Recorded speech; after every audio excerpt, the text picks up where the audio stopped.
Alright. Is everybody ready or? Hold on. Whenever you guys want to start, you can. Oh shit. Been going.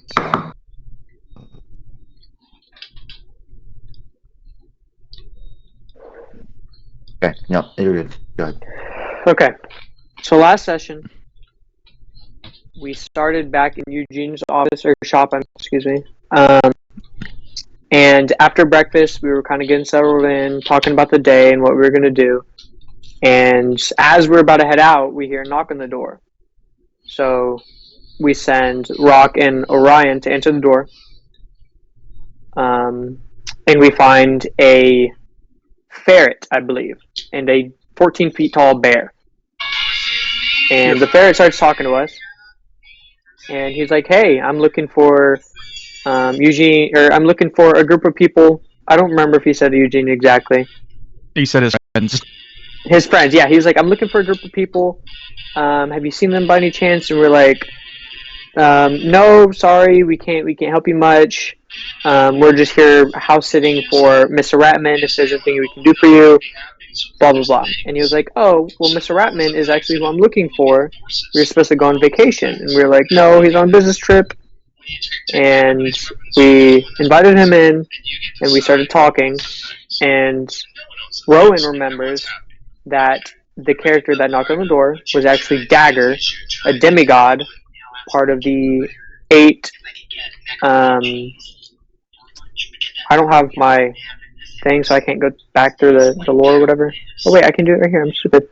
They were part of the 8 people that saved the plane from the offspring god, Vanala. And Rowan's having a little, he was fangirling a little bit, and we get talking, and he sends the entire group up to his mine library, where we ask more about lore and kind of figure out our own devices and questions that we have. Where Orion learns that Dagger's uncle is actually the guy he's looking for, and apparently he's like a really bad dude that died and then got blown up again after he died. And there's a little confusion surrounding that still, because Orion believes, because of the book he read, that he's alive, but he's really not, because Dagger blew him up himself. So there's a little confusion there still.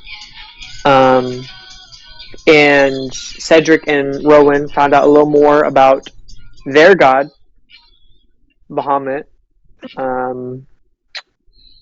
Yuzio takes a shit on a golden throne with golden toilet paper. I believe, I don't remember anything else that happened in that library besides seeing a younger Dagger, which was pretty cool. And then after that, we tell Dagger, like, hey, we are going to go shopping and stuff like that. And Dagger's like, well, actually, I own a floating island city area. And we're like, that's sick as fuck. So we all decide to go up there. And Dagger is like the lord of this land and takes us on a little excursion venture through his city. We go back to where he was raised, and I didn't write it down. I don't think I wrote it down. The place. The Rat Way. The Rat Way. Also, this isn't like me correcting you, like, oh, you didn't do it good enough, but you did miss that you guys met a employee of his when you were in the keep that specializes in technology. Oh, we did. Yes, you're right. Before that, we met Tech, and he actually gave us an object that is in my character sheet that I can look at. That is a motherfucking signal receiver that Cedric asked for. We got it for free because Dagger's a fucking baller. And all we have to do is put it on the Verizon tower to get people's search history. And then we found out that Dagger's wife is scary as fuck and that Dagger's scared of her. We also found out the lore about his little castle area, which was on like orphan bones or something. So that was pretty wicked. I remember Amara sitting in the fires for a little bit just to feel something. Anyways, he took us in a Hummerzine through the city where we went to the rat spot. Yujiro pushed me in the water. I can't swim, so that was a little upsetting. And then we went to the shops. We decided we wanted to go to the shops. In the way, as we're moving about, Amara talks to Dagger a lot about being a rogue. And she kind of learns the ins and outs and trying to be more comfortable as the rogue spot in our party. She's talking to him through that, which is very helpful. And she got a ring from him, so they're like engaged now or something. I don't know. No, it wasn't a ring. They had matching rings. She got something called a chime of opening. Chime. She got a chime. I thought she got the spider ring. No, she had that before. Dagger just has another one of those rings. That was okay. I was confused. Sorry. They both own one. But yeah, she received a chime of opening that has. It's 8 total that used 3, so she has 5 uses left, if I remember correctly. No, it has 10. It's used 2. She has 8. Oh, she has 8. I thought it was 8 total. Yeah. 8. Anyway, so she got that from him, which is pretty cool, and that helps her do her business. Orion got a magical dagger to cut himself with that uses 3 spell slots, so he was super excited about that. And then we went to the shop, in which Orion got 3 scrolls. It was message and 2 other bullshit things to put into his thing. Rowan got arrows. Amara also got arrows. Cedric almost. Shit. Yeah, I was going to save that for later. Cedric almost got a weapon that was from another god, but he decided to keep faithful to his own god, fucking dragon god. I forgot his name. Bahamut, sorry. Behemoth, whatever. He did take that thing from the other god. They gave he is an Ion Stone. Oh, he got it? Yeah. I thought he turned it down. No, that was what he ended up buying. Yeah, he learned that it was from somebody Bahamut answers to, so he was like, oh, it's chill. Don't worry about it. Yeah, Ion is like most gods like Ion. The god of wisdom, I believe. And Rowan begs like a bitch to Dagger, talking about a pool, and he's like, you know what, I'm feeling generous. I'm going to give everybody 500 gold to spend. Everybody got their item. I don't want to go down the list because it's too much work. It's all in the chat anyways. And then after that, we're all super excited about Mr. Beast. Then we leave. We don't see the Raven Queen's temple, even though Rowan wanted to, but it's fine. We go back to Eugene's shop, and we shoot his cool fucking gun. That was sick as fuck. Rowan needs to learn gun safety, and Dagger left. I think that's pretty much it. I don't know if I missed anything. Yeah, you guys would have picked back up in the evening. With all of your new toys, everybody should have their item cards. If you didn't see, they're all in the Magic Items chat. And they're added to your character sheets and stuff. Hell yeah. So I want to. I was gonna say, I'll give you guys a choice. You can either pick back up the evening after you finish the bag, or you can pick up the following morning.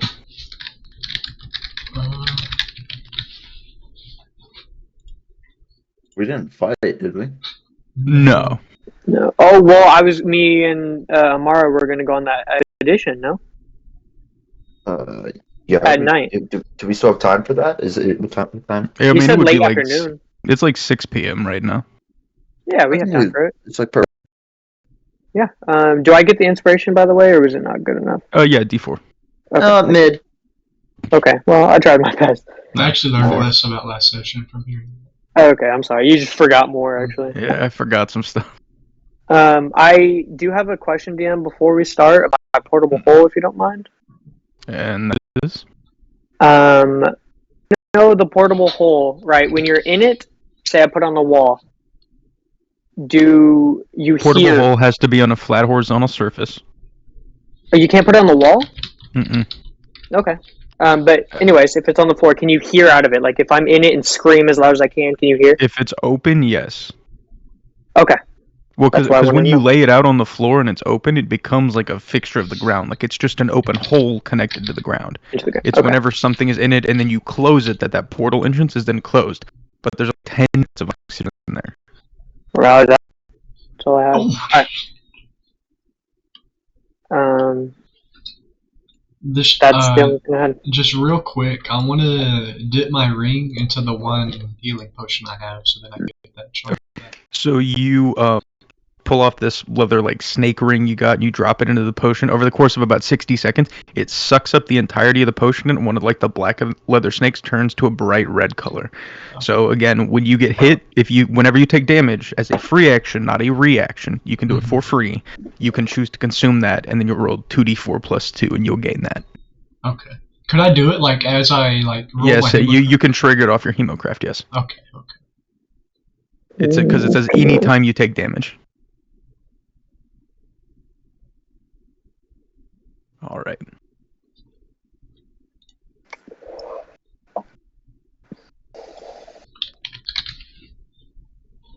So you guys, Rowan and Amara, want to do their little stealth thing? Yes. So I'm gonna go to Yu-Gi-Oh. Rowan's gonna walk up. Can I grab my character? Hold on. Aha. Rowan's gonna walk up to Yu-Gi-Oh and ask him for the Horn of Silent Alarm. And I'm gonna walk up, since I know that Rowan's kind of like leading this whole expedition. I'm gonna tell him about my message cantrip, to where I can like send him a message as long as I'm within 120 feet, just so I let him know that like if something goes wrong, I can tell him. Now I want you guys to know, for you guys to go any meaningful distance, you'll be outside of the range of those items. Because again, 120 feet, 600 feet, that's like a couple buildings away, right? Well, okay. I think we're all going together. That's what I was going to ask, is if you guys want, you can chain it so that you're all at different points and can still communicate, but if only they go and everyone stays here, like there's no way they'd be able to get a hold of you. Yeah, not like here, but like within like. Yeah, just like a little far back, just to kind of keep watch. Right off the property line, you know. Sure. I'm okay with that. Yeah, but I hand over the horn. Awesome. So, just specifics on how that horn works. Whenever you blow it, you have to designate a single creature that can hear it. You can't just say like all your allies. So you'll have to say like, I want this person to hear it. Okay, I'm going to tell Yu-Gi-Oh that I will call to him. So if he hears a horn, I'm in danger. So right now you're saying if you say that you blow the horn, it's going to... It's to Yu-Gi-Oh, yes. Okay, cool. Before I go, can I go to a corner alone and pray? Sure. While you do that, we'll see. Does anybody else have anything else that they're trying to do right now or looking for? I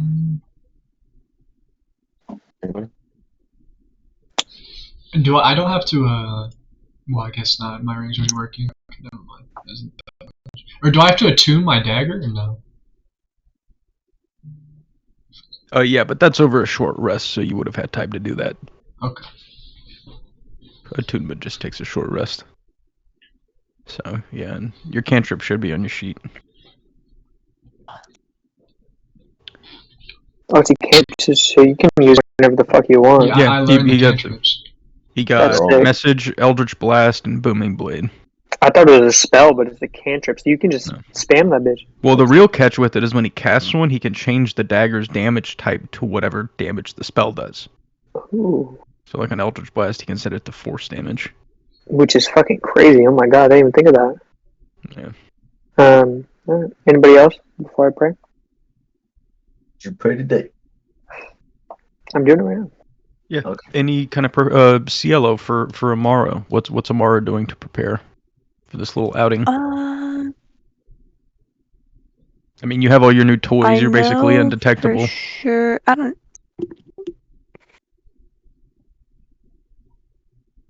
Yeah. I know for sure I want to use my spider ring when I have a chance. Okay. Well, you can have the ring like just have a spider out and have it patrolling 120 feet in front of you at all times if you want. That's kind of how like it works. Yeah. Also, my Wi-Fi is being really stupid, so if I cut off, I'm so sorry. Or if you're saying you're something to good. me and I don't say anything, You're I'm so good. sorry. No, but yeah, with the spider ring, the spider can just kind of walk exactly 120 feet in front of you, and you can just kind of flip to it as you want. Yeah. Cool. And for the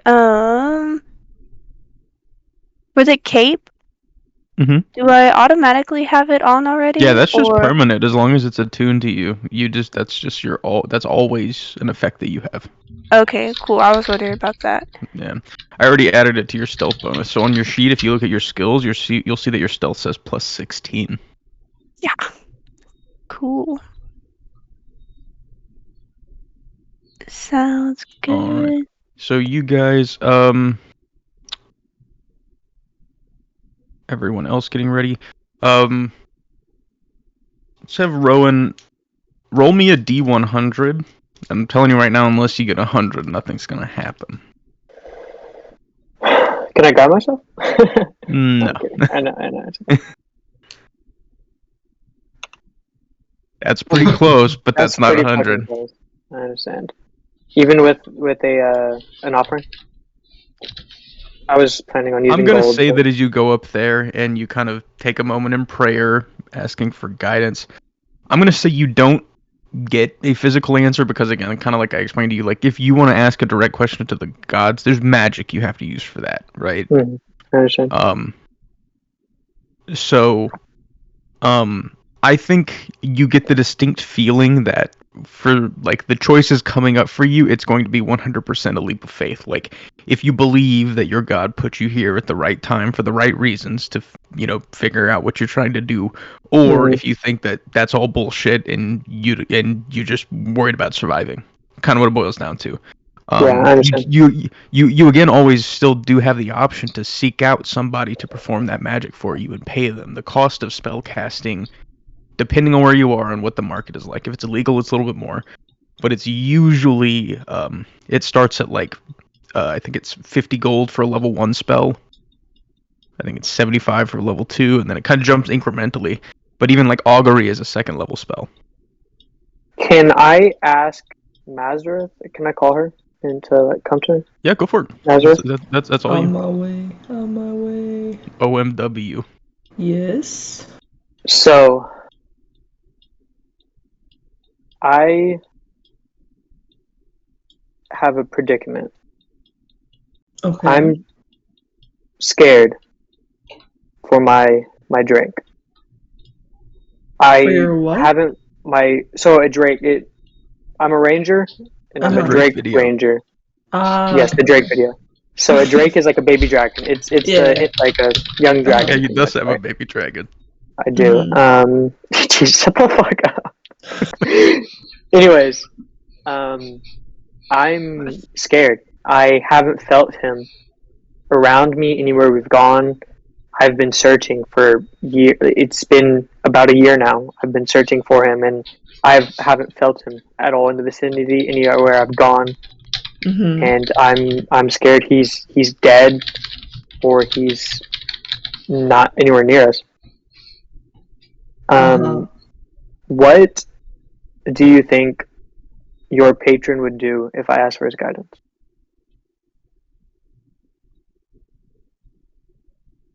Wait, first, how do you know that I have one? Have I said this before or no? I thought you said you were a warlock. Yeah, but have I admitted that I have one? Or- Well, all That's why I said warlocks have a that's why I patron. said patron. okay. and didn't say That's devil. that's what makes a Okay, warlock a warlock. Is Yeah. like instead of being like a wizard where your okay. magic is in your blood, it's something gives you your magic for a contract. That's why I said patron and not devil, because I don't know if he's a devil. Yeah. Oh, okay. He just Yeah, knows I you get your power from specifically said someone. that. Yeah. Oh, okay. Did she ever can you answer repeat the and question say she then? was a warlock though? Yeah, She has, and then Dagger last session, has- Dagger actually pointed it out. Okay. He said it out loud. That's Well, why 'cause I'm I thought doing whenever we were talking about our part, our classes and everything, her and Amara were quiet about it. it. At the beginning, yeah. Kind of, but it's But come up when- a couple times now, enough so that you guys would know that she's a warlock. You don't know anything about where she gets her power, but you know that she gets her power from somewhere. In the castle, I'm fairly certain Dagger said like you're strong, and then said something about being a warlock. And she Yeah, was like, because he used to travel with a warlock. Yeah, Compton. Yeah. Compton was a warlock. Yeah. But as I said, what do you? If I asked your patron for help, if you reached out for me or anything, do you think he would help me? Well, I'll be honest, I wouldn't want him to help you, but I'll ask him myself if there's anything I can do for you, since you have been, nicer to me now. So I would. Yeah. I really appreciate it. I'm lost without Ember, my Drake. you're I'm lost without Drake. Yeah. Mm-hmm. Yeah. Certified lover boy. Yeah. Could you Oh. ask for me? Yeah, I'll see what I can do, but No promises. I understand. yeah. Okay. That's all I can do. Now is I wait and take the leap. Mm-hmm. Ethan, I'm gonna send a quick message. All right. My throat is fucked right now, so I'm not gonna do the voice. But There you go. you kind of like beam off a little bit. I mean, your patron, unlike a god, is like a physical creature, so he's kind of like always around. After a second, do you know what you say to him? Like, how do you like approach? Like, I guess get his attention. Like, what are you trying to propose to him? Yeah, hold on. I gotta ask you something. Hold on. Okay. Yeah. No. Go for it. Go for it. Take your time. In the meantime, while she does that, what Do we tell Rowan you you're the doing? plan? Yeah. I was gonna say right now, if you guys have anything you want to discuss about like plans, I was going to say at this point,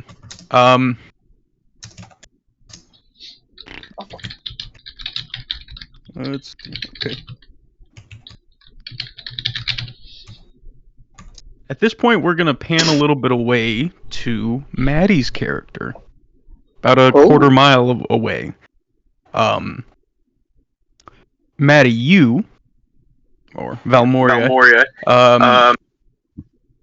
what's your purpose in this town right now? What are you doing here? Ooh, I don't know. Hold on. Take your time. I'm nervy.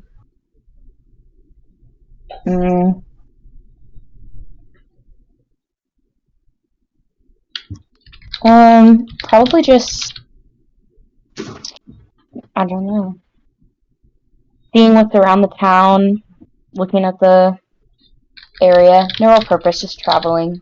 Just traveling around, just kind of seeing what there is to see? Yeah. Sure. So you entered Stratus City not long ago. You don't come from a place like this. You come from a place full of nature.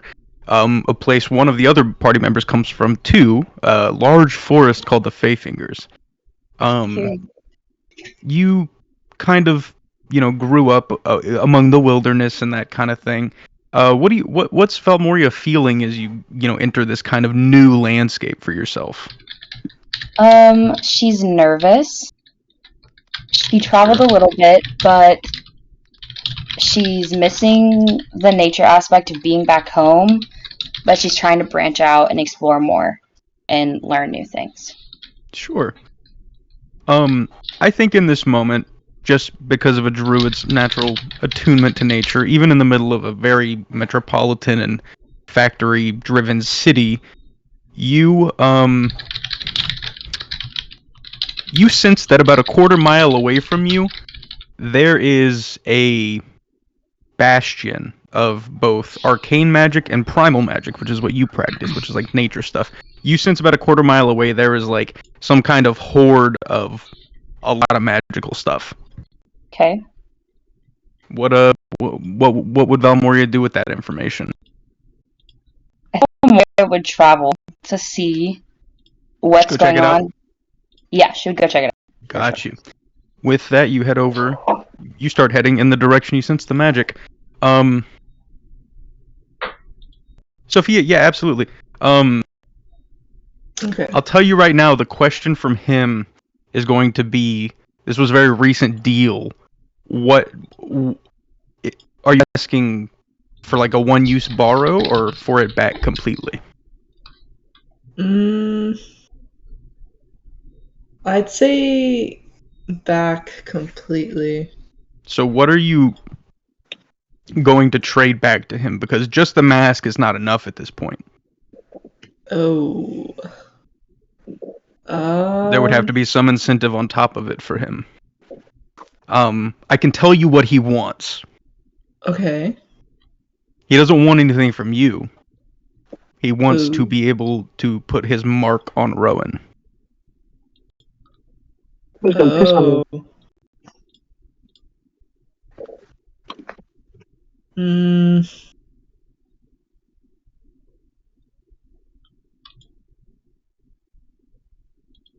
Hmm. Now, this is something he couldn't do without Rowan's consent anyways. This is this is something a devil does to a creature that is willingly, basically. It's like giving a devil a light favor, essentially. Mm-hmm. It's another tether for him on the material plane. Okay. Mm. So yeah, it would have to be Rowan's choice either way, but that's what he wants in addition. In fact, he doesn't even want the mask back. That's just what he wants. Mm-hmm. Oh my. Um.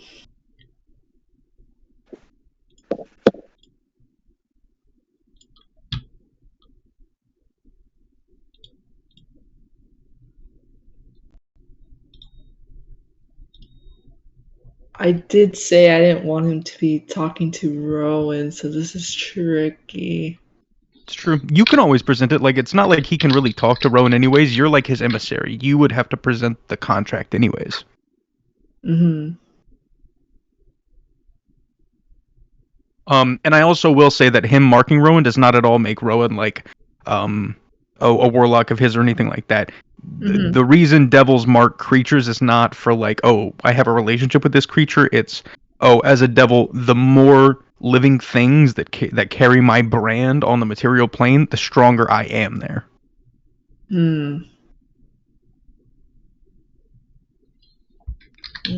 Okay.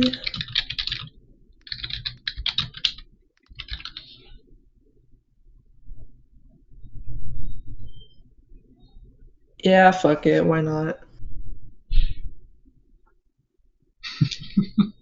Shut the fuck up, bro.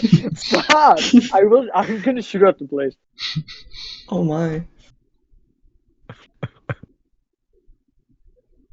So you're gonna ask Rowan if he's interested? Yeah. All right. Okay. Yeah. Hey, Rowan, I'm back. No, you were just sitting there still. You were staring at me, kind of. It was kind of weird. I'm not gonna lie. My bad, son. So, I talked to my patron, and, he's willing to help me out only if,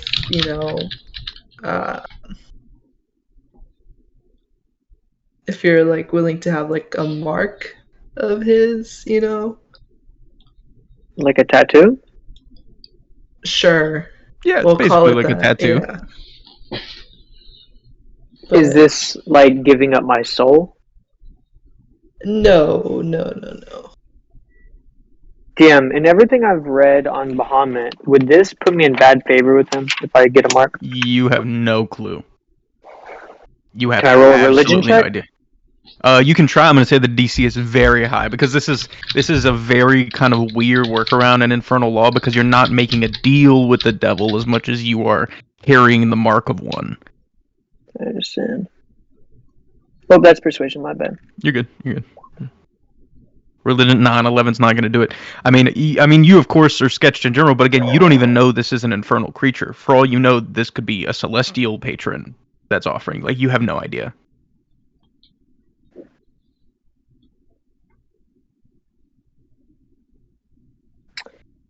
I've decided I'm gonna take a leap of faith and deny your patron and figure this out myself.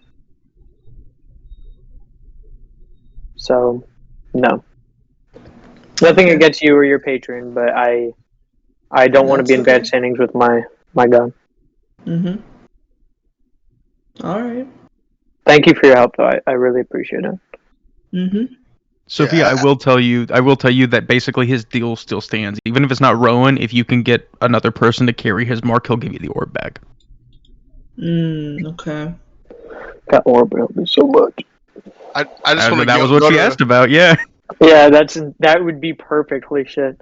I just Yeah, want to it is the spell where you could name your Drake, and it would show you exactly where he is. Correct. I'm gonna go to Rowan. And I wanna like pull him off the side and grab my arm, like lean down, pick him up. I want to say, good job not making a deal with the devil. Good job. Well, you don't know staying it's good. a devil. You don't know it's a devil. I will say Cedric has Divine Sense and Infernal Magic. Divine Sense does pick up Infernal. Oh, so he would know So he Infernal. You don't know exactly what kind of Infernal's a very vast array of things. I just knew it was bad. I didn't fuck with it. Yeah. I had a sense, bro. Okay. Because that's just how Divine Sense works. Thank you for not stepping in and trusting me. Yeah. I want to let you make your own decisions, but I'm just glad on the pick. I would have got upset. I would have pulled you off the side later. I thought you were gonna take the deal for a second. I really did. I was gonna take him off the side. Like, come on, bro. I don't fuck with that. Cedric, I'm scared, man. You never even met Ember. We're good. But look, I'm gonna ask. Cairo religion. I want to try to just talk about Bahamut real quick. See if I can feel anything. Talk to roll Bahamut religion real as quick. well. Bro's gonna call him. Go for it. Can I guide him? Again, Can I guide him? incredibly high DC, but go ahead. A religion? Can I guide him for Yeah. this if I know he's doing this? It's over No. 30. I don't think guidance will make a difference. I don't but want you're welcome guidance, to. bro. I got this. Roll 20. Over 30? Oh, Nope. Another 11. Nope. You don't really get anything on your prayer. It's just. I mean, you're just kind of a drop in the pond right now. You know what I mean? I understand, bro. You want me to go like the flow like the waves. Just do what I can. Whatever happens, happens. I understand. All right, Amara, are you ready? Yes. Yes. Where's your little All spotted guy? Wait. So are we going with y'all, but we're staying back a ways? Yeah, say about 120 feet away. Let us guide first, because I can guide. Maybe a little bit Amara. more than 120. Let me. So here's the plan. Let me be like in between y'all, so I can send message. I can like send a message to you if I need to. But And that's if kind of dangerous. I'm 120 feet away still. Yeah, but Plus, you're I alone. have high dex, so I need to Okay. pass a stealth check. I might be able to. Okay. All right. So you guys all grab your gear, put on your dark cloaks and everything, get ready for a little espionage mission. As you guys walk out the door, who's walking out the door first? I think I am. Me and Amara are. All right. As you walk out the door, you run directly into the legs of Maddie's character. If you want to tell everybody what you look like, Maddie. I have white hair, black eyes, like black gray skin with like smoke coming out of it.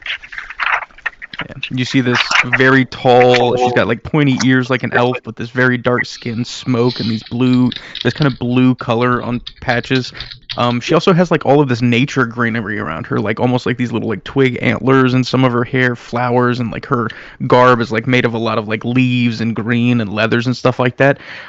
You run right into her knee and fall back on your ass, Rowan.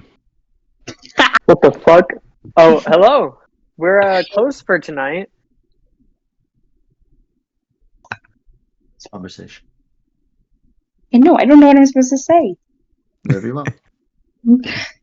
You're good. Just imagine you kneeing a little lizard in the face, and I tell you we're Yeah, closed. imagine you're walking into a store and you just accidentally kick the shit out of like a 3-foot tall lizard man. I mean, he probably deserved it. Okay. What the fuck? Real. Okay. I mean, he is extremely racist. She doesn't know that yet. Goddamn. And everybody else you see in the doorway now, this very, very tall, kind of darker skinned woman with all of this like nature garb on her. Rowan kind of sitting, cross-legged now. Just standing in the door, nonchalantly, just kind of looking around. Excuse me, ma'am. We're closed for tonight. Can I help you? I just felt this magical energy, and I came to come see what was going on. Oh, that's probably my best friend Cedric. He's super magical. Do you want me to call him to you or Cedric? What's up? This dark-skinned fellow with like, this short hair and like plate armor like jogs up really like his armor's super loud. He is not the source of the magic. No, I was about to say, I think it was that chick back there, that real angry chick who always says, "Why should I?" Her. Rock, he's talking about you. Dude, right now. Hold on. I think this is the first time she ever You talked. guys better be careful. Mazareth has a blicky now. All right, you guys better be fucking careful. This is true. Oh, got the blicky on her, goddamn. A blicky. I stand on justice. Valmoria, you look up and around, and you do see that some of the magical energy you felt is coming off of a couple of these people. The elven lady in the back, the tall fellow with like a scythe seems to have some kind of magical energy around him. The fellow in the plate armor does have some magic, so does the little lizard man. But more so than anything, in this building, you sense just like old magic, just artifacts, just really old magic that kind of predates what like wizards were making, shit that was left by the gods. Which again, for you as a druid, you spend a lot of your time reading and wanting to explore the world and stuff like that. These are the items you read about in your books. Okay.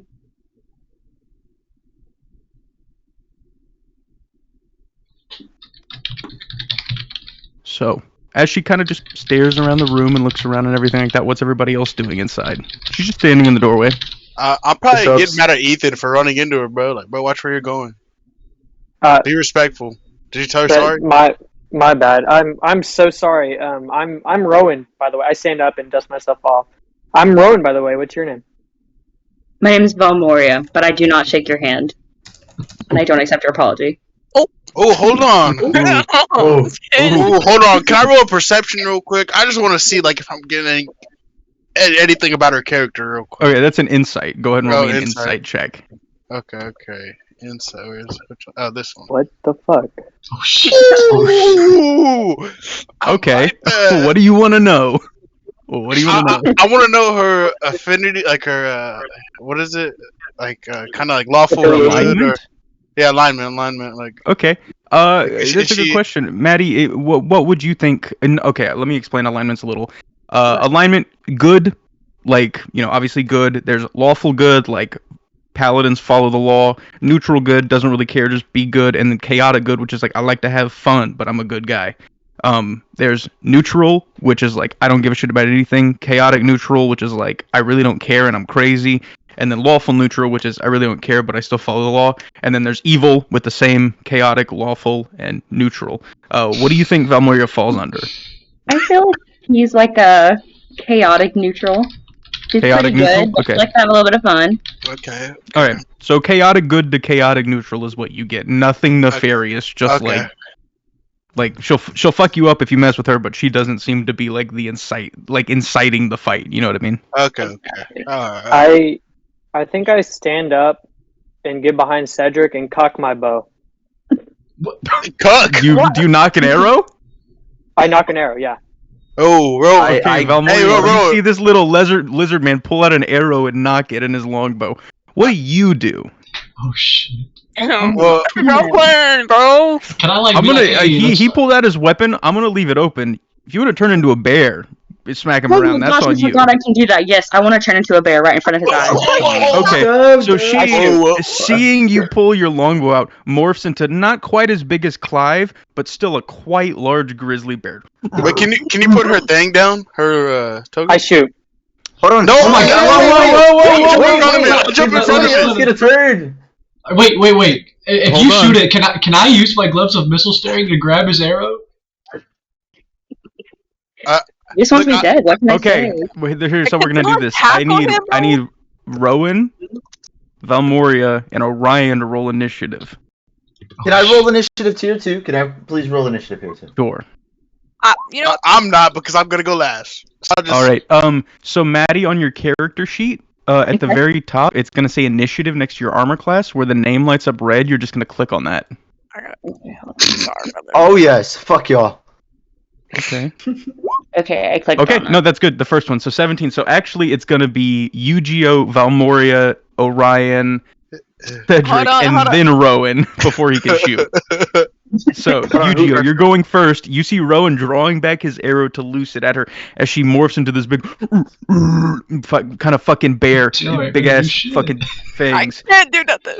Okay. Can What's Yu-Gi-Oh doing? I pull out both of my swords and tell them both to stand down, facing Alright. each blade at each of them? So you guys see Yu-Gi-Oh whips out the one super long sword and his new sword, which is like a handle that erupts into this blade of water as he pulls it out. He tells you guys to stand down. Do you stand down? No. No. Okay. You still I'll say that was your bonus action to do that. You have your action if you want to do something like try and grapple someone, Yu-Gi-Oh. Who's after me? It would be Valmoria next. Fuck. Oh shit! Grapple the bear. Close the door. You started to say grapple the bear. Just close the door. Honestly, that may be the best bet. Why don't we just slam the door, Maze?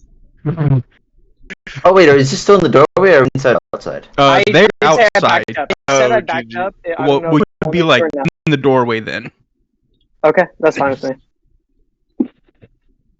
Oh, didn't bro say he was behind me? I did, but it's okay. I'm okay with this. I have a plan, Gabe. If you can't come up with anything. You can also ready you can do something, Gabe, called readying an action, where you can say, I want to use my action for this when this happens. You can use it later. You could say, like, okay, if Rowan shoots, I want to try to grapple him. You can do Can I stuff do like that for multiple things? So if like you only one action use. So but whatever. but I'm saying like if one thing were to happen, can I say that I do like say No, if no. So the rule Rowan is you have to. attacks, then I Oh, no, want no, to so you stop have to him, name but the if Valmoria condition. attacks, then I have to. Okay. So So you could say anyone attacks, I want to do this, but it has to be one Okay. condition that is met. Okay. Yeah. Then we'll do that. If anyone attacks, I.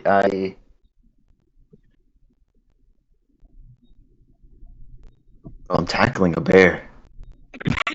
Maybe not your best move, but Yeah. only Rock was here. Yeah. You might have a shot.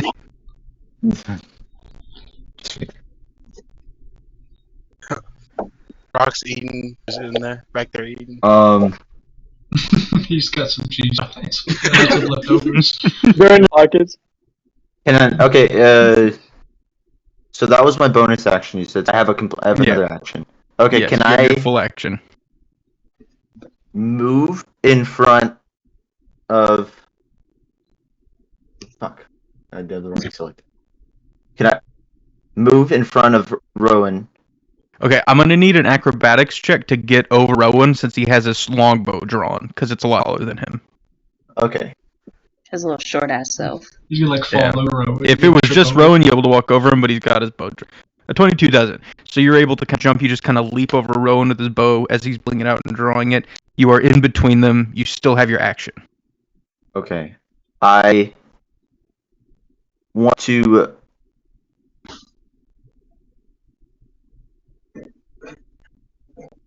I can't disarm him, right? As an action, you could try to be an opposed athletics check. So you would roll in athletics, and he would, and whoever got higher would win. Okay, let me try to disarm him. Okay. So both of you guys roll athletics checks. Can I use my inspiration for Oh this? shit. Sure. Look, It's huge. 23. You did what? Okay. Athletics. Athletics. Athletics. Damn, not acrobatics, you sure? I can't dodge out Yep. the way? Nope. It's a straight. He's trying to rip your web. 9. Even with the inspiration, I don't think it does it. I'm gonna say that. So Yu-Gi-Oh run. You rip his longbow out of his hand with the bow still inside of it. Rowan, you no longer have a weapon in your hand. Valmoria, would seeing this, do you stand down? I'll stand down. Okay. So you see the bear kind of move back for attack mode, take a step back. Rowan, you no longer have a weapon. We're gonna say that initiative is stopped for the moment, because I would say you're no longer in active combat. So what is happening? as Rowan is standing there, seemingly wanting to attack the bear. Can me and Cedric go grab Rowan? Yes. Rowan, are you going to resist? He's last. Who's grabbing me first? Me and Cedric. Cedric and Yeah. Orion. Who's grabbing me first? It's a Yeah. No, which one of you is going to grab him first? Yeah, he's closer. If it's So Seth, then I'll allow it. So, Cedric, you rip up in your arms and pull him back. The door's still open. You're still outside. What's happening? What's the conversation look like? Inside Val. We'll let Yu-Gi-Oh handle this one. Yeah, while Yu-Gi-Oh, I'm what down- are you while and we're coming Moria down. talking about outside? Okay. Sorry about him. He's a bit jumpy for certain reasons. Mhm. Yeah. If you want to He has turn back some- into a human again, you can, Maddie. Oh yeah, I didn't- it's Talking to a fucking human. bear. Talking to a grizzly bear. You kind of like your body shifts and you stand back up to your full height. Just as you are not a hair out of place. She's a normal person again, so you can speak. Okay. I apologize for our friend in there. He's a bit on edge for certain reasons. Yeah, he does have a big attitude problem. Yeah. He has certain reasons for that, but we won't get into that. Anyways, who are you and what brings you here?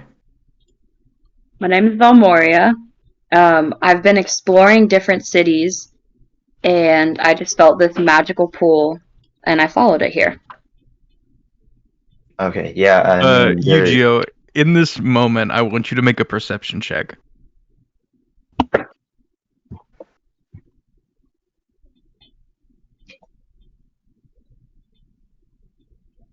8? Okay.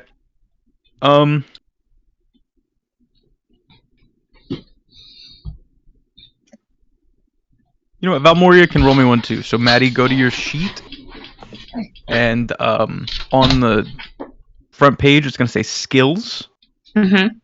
and then you're gonna look for the one that says perception, Okay. and then you're gonna click the name where it lights up red.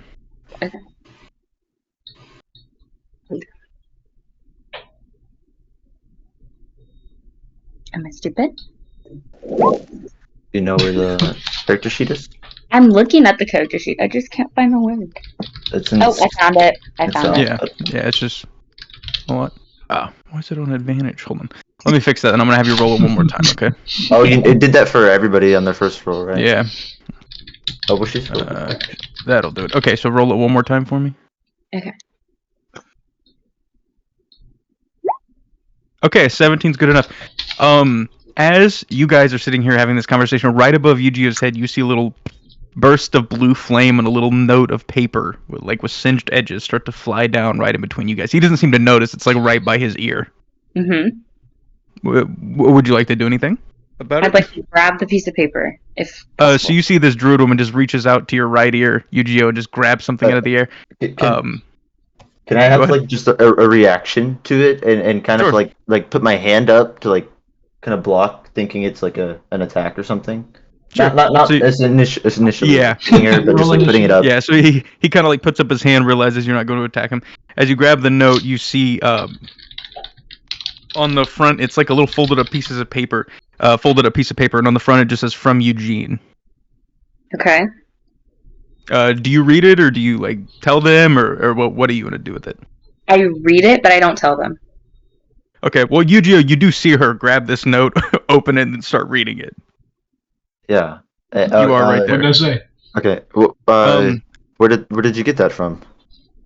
It just came down. It was by your head. Does it say anything? Nothing you need to know. You can roll a perception or investigate to see if you can try to read what's on the front, like from the angle you're at. Yu-Gi-Oh. Me? Okay, Yeah. okay. It's a kind of a weird angle, so it's not super easy, but you can Oh, maybe would do you it. say a perception? Or an investigation, you can pick. Can I stealthily pull out my dagger? Stop!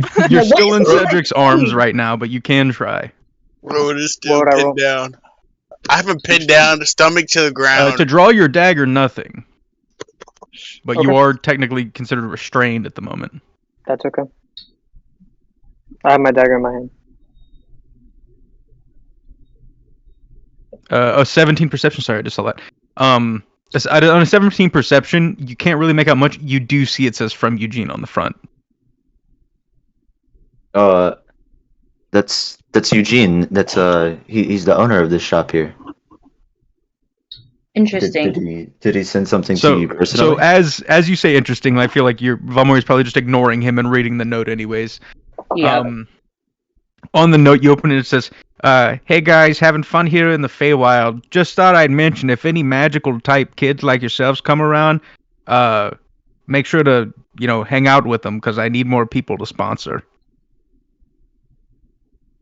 Okay. Can I decide to show him the note? Yeah, you could choose to do whatever you want with it. Okay, well, I guess you can read the note, seeing as I don't know who Eugene is. And I hand him the note. So she opens the note, reads it in front of you, blows you off, and is like, okay, you can have it, and hands it over. Okay. I read it, to myself, and who's behind me? Cedric? Is Cedric behind me, or is it Orion? Yeah, Okay, No, it's Orion. It's Orion. I'm holding down. okay, you're Okay, holding down. Okay. So I hand it over to Orion and say it's a letter from Eugene. I'm gonna tell everybody what it says, and then just especially look at Rowan and be like, "We're supposed to hang out with him." It's from Eugene, dude. Calm down. It's from Eugene. I'm telling that to you, Rowan. Yeah, Rowan, you I'm see the good. note in front of you, it is Eugene's handwriting. I'm good. You can let me go. I'm good. You put that dagger away, Where do Rowan? I put the oil? Everybody who wants to roll a perception to see if they notice Rowan's dagger out. Rowan, you can roll me a stealth opposed. You can beat him. I don't see shit. Well, it'll depend on Rowan's stealth, or you can do sleight of hand. A natural one. Is that your hand? Whoa, okay, he might get away with it. Okay, anybody else gonna roll a perception? Oh yeah, me. Hold on. Is that your hand? can I use Is that my- your hand? You can I just use happened my- to No, see? Yu-Gi-Oh can't do it because you're outside. Shit. Is my Why am I inspiration? fucking dead, Stuck in the bro. door. Where am I? Is it, Okay, Cedric your is hand the or- only one who notices Rowan still has his dagger in his hand. I pick Rowan up and I carry him on my shoulder over to this purple couch over here, bro. I fight him. He gives him a spanking. Okay, Spin it around. opposed athletics checks from both of you. Athletics checks. Bad boy. Or actually, in this situation, hold on. In this situation, Rowan, you have the choice. You can either make an athletics or you can try and escape with an acrobatics. Acrobatics. Okay, so it'll be his acrobatics versus Cedric's athletics. Rowan wants to Those get almost it. Are a you 20. locked out? Yeah. Lock the door. Somebody unlock the door. Open the door. There we Oh, go. he beat me, bro. Okay, so athletics. Whoa. Even with Rowan kind of, skittering and going around, I'm gonna say, Cedric, that you try to pick him up and you cannot get your hands on him. He's too slippery right now. Orion still is in the way of the door. Mazareth is over there as well, and Yu-Gi-Oh's in the way. But Rowan, you are free and not restrained. What's Liz Boy gonna do? Did she say that out loud? That's up to her. I didn't say it out loud. I just thought it in my head. Oh, so Oh, she's I on have guard. I have an idea, but it might not be a good one. So, DM, you said my booming blade will hurt them if they move, right? Yep. Alright, that's what I'm gonna do. Oh, Okay, make a weapon attack with whatever weapon you want to use. Can I? Oh, it can't be armed. You can choose to make it non-lethal damage. Okay, non-lethal. So go ahead and just roll. Yeah, roll a weapon attack. 19 definitely hits. We'll say you hit him with the butt of your scythe. Go ahead and roll damage. Ooh. So that'd actually be 10 bludgeoning. Rowan, you take 10 damage and you were encased in a bubble of sound. Can you hear me through the bubble? Yes, he can hear you, but it's like a balloon thick bubble of sound. Rowan, you feel it vibrating with her. You know if you pop it, it's gonna hurt you. I'm gonna just look at Rowan in the eyes and do the neck cutting motion, don't move, do not move. God damn. Yeah, you guys see this Orion randomly doing magic out of nowhere. He smacks him with the thing, and you see this shimmering purple orb pop around Rowan, who's now like dazed and stuck in this spot as this kind of like thunder sound shape is around him. I mean, if he can hear me, I'm just gonna tell him, be like, yo, calm down, like, let's not Yeah, you guys can escalate talk this to any the- further. I'm like, let's yeah. not escalate this any further. I'm the one escalating. You ran away and you had a weapon out. And you also try to pull out a dagger. Let's remember that too. For He did against pull a his girl bow you first. against a girl you just met. Yeah, we don't do this, bro. We're justice. We're not trying to fucking murder random people. I don't feel anything negative about her, bro. I put the dagger away. You see Rowan sheath his dagger again. Do you choose to drop the bubble? I'm gonna drop the bubble, but I'm just gonna like keep an eye on them. Okay. You, with your scythe still out on one hand, you drop your booming blade sphere, Mhm. and Rowan, you feel as if you can move again without any risk of damage. I walk away. All right. Rowan walks away to the other side. We're going to cut back outside to Yu-Gi-Oh! And Valmora. What are you guys discussing after that note gets passed inside? Did we hear the commotion? Or... Yeah. You definitely heard all of that. You hear, Okay. like, the spell casting, me yelling the spell Yeah. and stuff like that. Let me.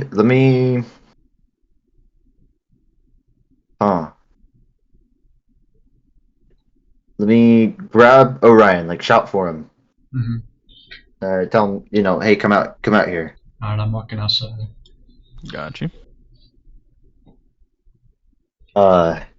This is Valmoria. She's also an adventurer, similar to us in our case. I'm gonna be And like, oh, I mean, hi Val Moria, I'm Orion, nice to meet you. I'm very, very, very sorry about all that. I promise the rest of us aren't like that. It's all good. Lizard people tend to be a little feisty. Do I hear that? Fuck no, you don't hear that. But you guys seem nice. Yeah, But hopefully everyone, I'm not so sure. hopefully we have it kind of taken care of, but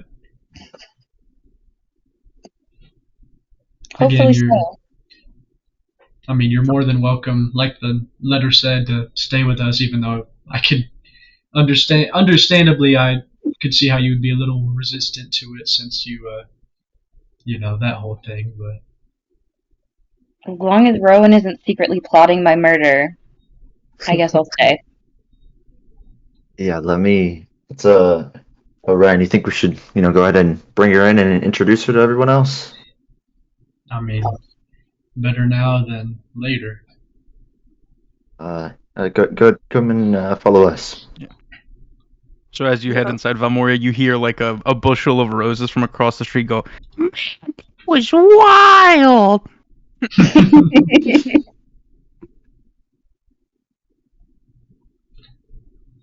So you guys enter. Rowan, you see this druid woman enter with Yu-Gi-Oh! And Orion. You see this huge shop circular in front of you, and you just see relics from thousands, hundreds of years ago. All kinds of crazy powerful magical items, potions, scrolls, lounges, areas with like little herb gardens and botanicals and, plants that you've never even seen. All kinds of stuff. And you see like this place looks pretty lived in, like these people have been staying here for a while. You see like, blankets on couches and stuff like that. Okay. What are you guys doing as you bring her into the shop? We just try to like gather everybody around and introduce her a little bit. Yeah. Want to introduce myself? So Rowan gets back up, I assume, and kind of heads back over. Yeah. Got you. So you guys all gather back around. You see Valmoria, the little kobold man, walk back up, just casually kind of slink back up and stand next to the super, super tall, bald, kind of gray-skinned Goliath fellow with a huge black, like obsidian axe on his back. And you see the other array of characters you've met so far. You also see, in addition to like the magical kind of elf lady, you see a tabaxi individual, which is like a cat person, like a full like cat humanoid. She's got daggers on her side, a little short bow as well. She's wearing kind of like this black kind of cloak and leather garb down her front. She's got this kind of patchy white fur. And you guys are all kind of standing inside. So how do you guys go about this? I asked for my bow back. You still have Rowan's bow. Yeah. I go to hand it to him. However, when he tries to grab it, like we're kind of both holding on to it. I don't let go, and I say, "Let's not try to break out any more fights anymore." I understand. And then I let go and let him have it. You have your bow back, Rowan. Bro's gonna fucking hate druids now. He's gonna become fucking racist. He already. He's gonna become more racist to fucking druids, bro.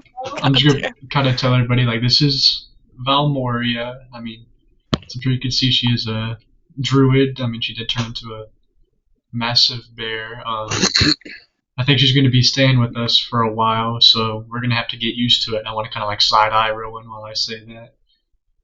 And I want to step in. I'll say, "How's it going, Valmora? My name's Cedric. I thought it was really cool what you did there. You turned into a bear. It's pretty badass. I'm kind of curious what else you can turn into. This is a group where I like to call us maybe like the Special Force or Special Force Gang. Special Force. Special Ed Force. So, yeah, as you can see, we have a few kind of like we're all outcasts. We all kind of just fit in together, and some of us may not get along with each other, but welcome. Thanks for the warm welcome. I can turn into some other things, which I'm sure you'll see later, but I appreciate that you thought it was cool. Yeah, and some of the bigger stuff you'd be able to turn into right now, as Valmoria, would be like a bear. You can also do like a giant spider, a panther, stuff like that is within the realm of possibility. Yeah, now's the time to introduce yourself. Come here, Buki. Everyone. I'm Amora. Nice to meet you. This is my buddy Mazareth. She's my ride or die. It's really nice to meet you, Valmoria. It's very nice. I hope we can become buddies. I think we're gonna be great friends, both of us. Well, Damn, I cure wounds myself. Yeah, you're good. You're good. I touch Ethan on his shoulder. Touchy. Did you break it? You just confessed. Okay, I walk up to her and stick out my hand. Mazareth, pleased to meet you. So I for the shake first her time you hand. guys Yeah, see Mazareth yeah. Hold on, extend respect okay. to somebody. As Cedric, I want to say to the group, what the fuck is she doing? Why is she talking so nicely to this person? And never in our life have we seen her be nice to anyone but Amora. What the hell? I extend my hand back and say it's really nice to meet you. Valmora, I just want to warn you. This chick, half the time you talk to her, she says, "Why should I?" and then ignores everything else you say. Why should she? Exactly. I look at Cedric and my eyes turn black and I glare at him. Alright, I'm gonna step in and be like, alright. Me and Yu-Gi-Oh! Step in. Mazareth puts her hand on her gun, like. Me and Yu-Gi-Oh! Step in, I assume, kind of be like, alright, let's calm down. You should be careful there, Cedric. Careful about what? I stand on business. I got my God on my back. I stand on business. Are you I'm just bouncing a gonna basketball move. as you I'm say gonna that? move like more in between and be like, anyway, we were just about to go on a little stealth expedition. If you were interested in going with us, we sure could use the help. And I mean- Valmoria, you can just turn into birds. Can I turn into a bird? Can I fly? Right now, like Right now, obviously. D&D rules say you can't fly until a later level, but I think that's stupid. And if it's like a harmless little bird, what does it matter? She turns into the bird, just flies away. She's gone. I leave. Fuck you all. Yeah. But you can turn into like a raven or anything like that. Any kind of bird that you want, any small bird. Ruben is shaky. He's fucking I'd love to quivering be a with anger. raven. I say I'd love to join y'all. As long as I'm far away from Rowan. That's all I care about. So she offers to help you guys out if you wish to And then accept. I make a deal with her also. I say she keep Mads away from me. I keep Rowan away from her. Oh shit. I don't know if I really need you to defend me against Rowan. No. Oh. Now look. Rowan, my boy, I don't want him to cause something, but you can't disrespect his name like that now. Alright? I'm just gonna say that. I mean, the man drew a bow at me the first time meeting me. What else do you expect me to do? All right. He's special. He's special. Pretty Let's cool, I'm not gonna lie. let's keep a certain level of respect for each other. We don't have to be friends, but I mean, we can at least respect each other. Be quiet. God. Hey, Orion, if it's me, I'm not taking that. Who said that? That's me. I am not taking that, Orion. I am not taking that. I'm just gonna kind of like look at her. I'm just gonna ignore it. Just keep talking over. The glare. Jesus Christ. Guys, this is where not how this is where we would group. need Steven. Steven would just go grab the fucking black hole grenade and say, I'll kill him. I was gonna fucking thundershock, bro. I don't want to hear it. We just gave Ethan ideas, bro. GG. All right. How long until that expedition? Yeah, at this point, it's whenever you guys want to go. Rowan, are you ready to go? Yeah. Uh-oh. Amara, are you good? Are you good, Amar? Yeah, I'm good to go. Okay. All right.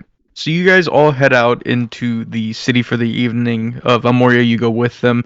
What exactly are Rowan and Amara looking for while they're out there? What you guys have to tell me what exactly you're looking for in the town. I've been around this town specifically for a few years now, so I think I would know where a few markets are. Yeah, like above and I ground think stuff, I would. sure. Yeah, for sure. And I think we would go building hopping from top, like from roof to roof, using my natural explorer, obviously. And I think we would go to each market, kind of hopping around, and obviously stealthily. I can take a group full speed at stealth. I'm I was gonna say, yeah, in those situations, worst case, because I consider free running faster than like normal movement speed. Like even then, you guys would get stealth with advantage, and that's it'd be a group thing. But even then, I'm not too worried about that right now. It's kind of a busy time of the evening. I would definitely keep my alert up, just in case if anybody notices me and kind of gets pissy, I'm on their shingles or whatever. But I am searching for dragons. I'm especially for dragons. Hmm. Okay. I telling Gabe that Rock's still going with us. He's just quiet. Yeah. Rock's been there. He just hadn't been talking. No, I meant for the mission, if he was gonna go with this or not. Yeah, no, he's just gonna hang back with the back line, like to not risk getting caught. I'm specifically looking for dragons. Here's how we'll do it. Everyone else is kind of walking through the city, kind of staying back, just within range of you guys. I need acrobatics. I'll say with advantage from Amara and Rowan for the kind of running that you're doing, because there are items in the game that give you the ability to like run on walls. So what you're doing is there's some amount of risk. So from Rowan, and then another acrobatics with advantage from Amara. Okay, yeah, good. You guys both very easily, both very dexterous and light on your feet, jumping over buildings, like air conditioning units, all kinds of shit, jumping from building to building. I'll give you an option. You can each roll an investigation or a perception, or one of you can roll it with advantage. What's your perception or investigation, Amara? Let me see. I think I rolled some on accident. So. It's 7. For perception? Oh, perception? Sorry. No, you can choose investigation. perception or investigation. Yeah, one of the two. I think her investigation is +7 though. Oh, is it? Then I'll help her. Yeah, for sure. All right, so we'll have Amara roll an investigation with advantage. Routing. Can I guide her too, or is it like not a guiding thing? Yeah, that's fine. You could do that. Okay. I'll roll a d4 then. God Plus 4. damn, what the fuck is Plus going up for on? guidance because the DC was a 20. Oh my god. You guys travel a good distance, a few miles at least. Just kind of sniffing out. Amara, your kind of keen, feline nose picks up the scent of draconic.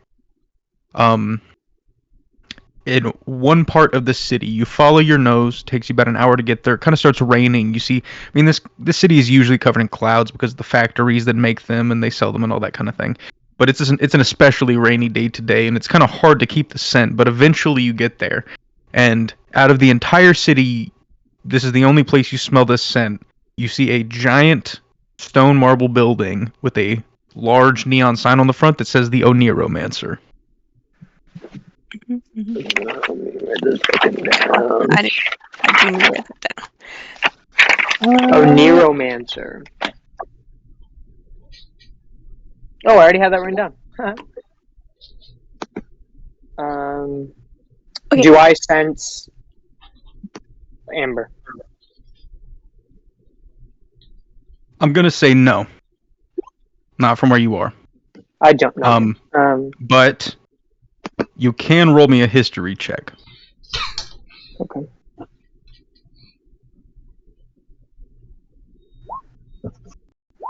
Oh, I think I did it in advance. Yeah, reroll it normal. The DC is not very high because this was very recent for Rowan. Oh, thank God. Good. You do not sense your Drake, but you do remember in the meeting that you had yesterday, the individual you met with said that the dragons and drakes that were for sale were kept under dozens of floors in the basement. Okay. So okay, that makes sense. You wouldn't be able to from here. Yeah. That being said, Amara still gets the overwhelming stench that draconic entities have been through here. They leave a smell about them, and it doesn't go away. Dragons are such like ethereal, long-living beings. When they've been somewhere, their mark on that place doesn't go away for a long time. Is it just because I know everybody else is with us, but is it just me and Rowan right now? Yeah, it's just you two on a rooftop. You're probably, I don't know, probably like 500 to 600 feet away from this building on a rooftop, directly across from it. There's kind of a courtyard in front of you with another fountain. It's got some gargoyles on the side, and then you see again this giant marble building with this huge neon blue sign that says the Oniromancer. I tap Rowan on the shoulder and I point at the building and I say, this is our building. This is what we're looking for. Do you sense any dragons or anything in it? I do. Yeah, I do. Can I try to track dragons and get a sense of how many there are with my network score? Or roll me a survival check with advantage. Survival with advantage, right? Oh, I'm good at survival, okay. A 15? You are not certain, but you're not certain exactly how many, but you can tell without a certainty that multiple different variations of dragonids have been through here. You think some maybe smaller versions of actual dragons, wyverns, drakes, a couple of different, a few different types of draconic creatures have been through here. You just can't ascertain the exact number. Okay, can I go to the back of the building, like opposite side of this, towards where our group would be, like on the ground, and do I see my group? I'm gonna need a stealth check with advantage for that, because I'll tell you right now, before I even say you have to make this, as you approach, you see the top and sides of the building are covered in not just guards, but Cloudcatcher Knights. Okay. I'm still gonna do it. You said stealth with advantage, right? Yeah, stealth with advantage. Amara, are you going with him? I'll stay. I'll stay for now. I'll just... Good, because I failed the stealth check, so... Okay. I did not mean to guide myself, by the way, but it's fine. You're good.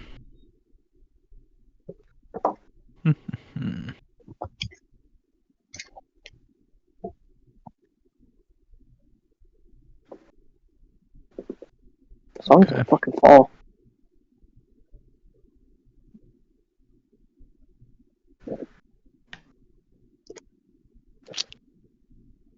Okay. Give me just 1 second. My 6, I get an 8 and a 9. That's crazy. Some bad fucking rolls.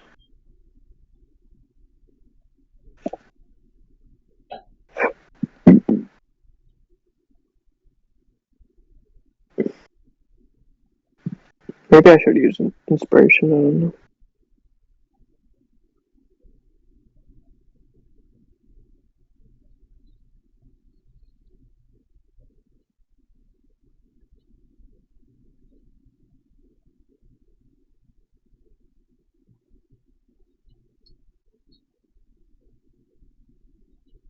Okay. I have a question, Rowan. Do you keep the Horn of Silent Alarm, or do you give it to Amara? I keep it. Okay. She's a higher self.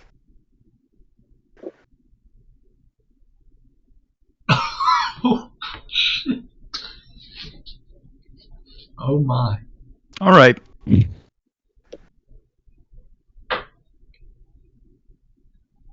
Oh, did I drop? I meant like the back of the building we were on.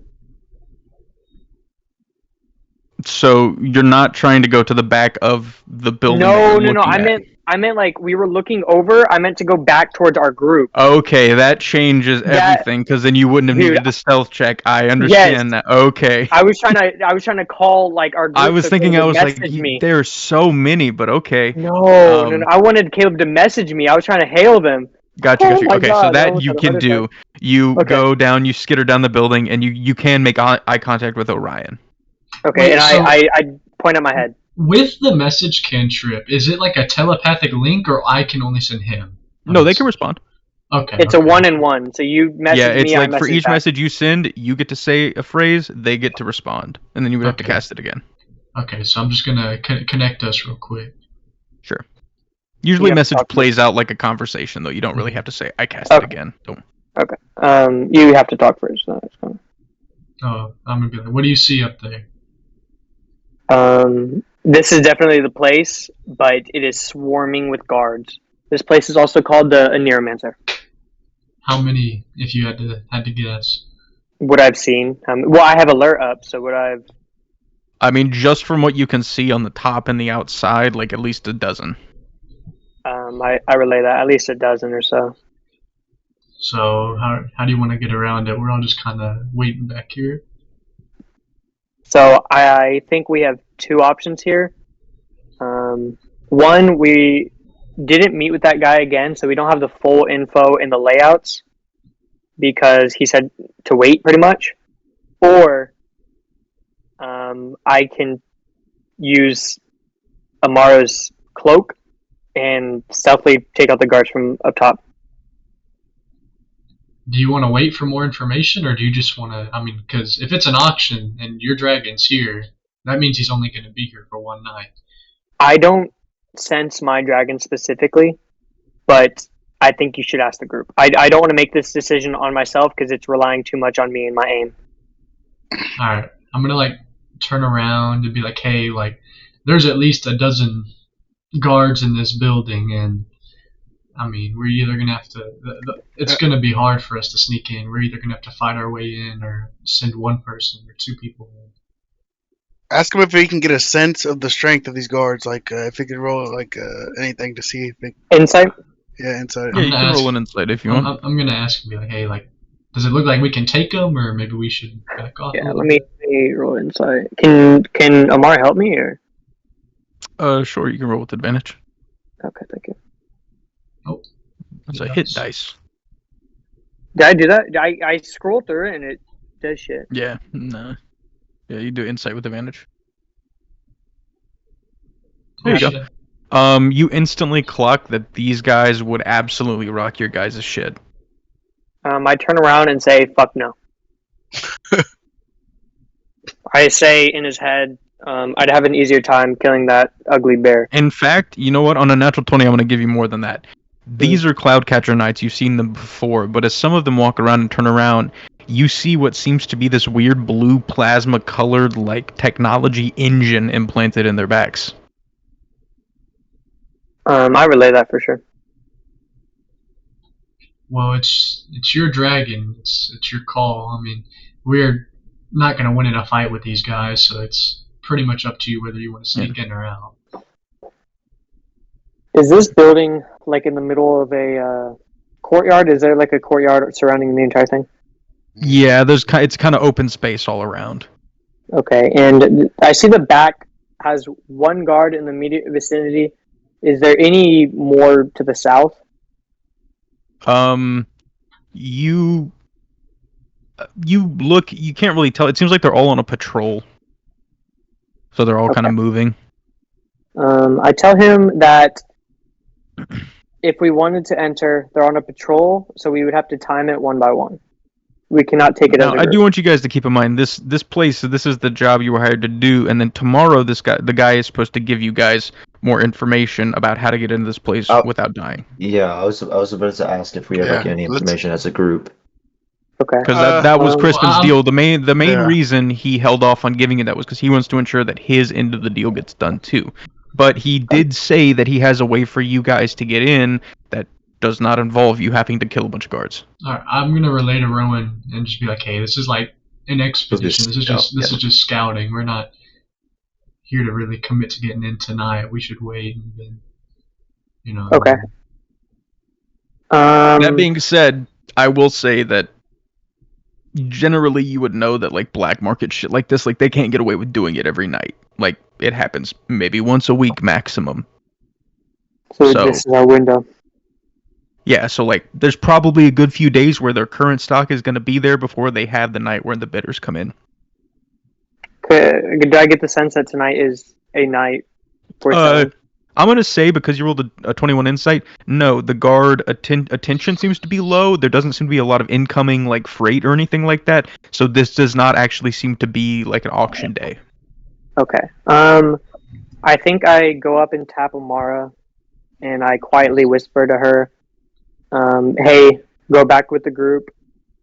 I'm going to stay here and record the patrol. I want to just see if there's any ins or outs. I just want to stake it out for a few minutes and then leave, kind of thing. Sure. Just to see if there's any timings or if, you know.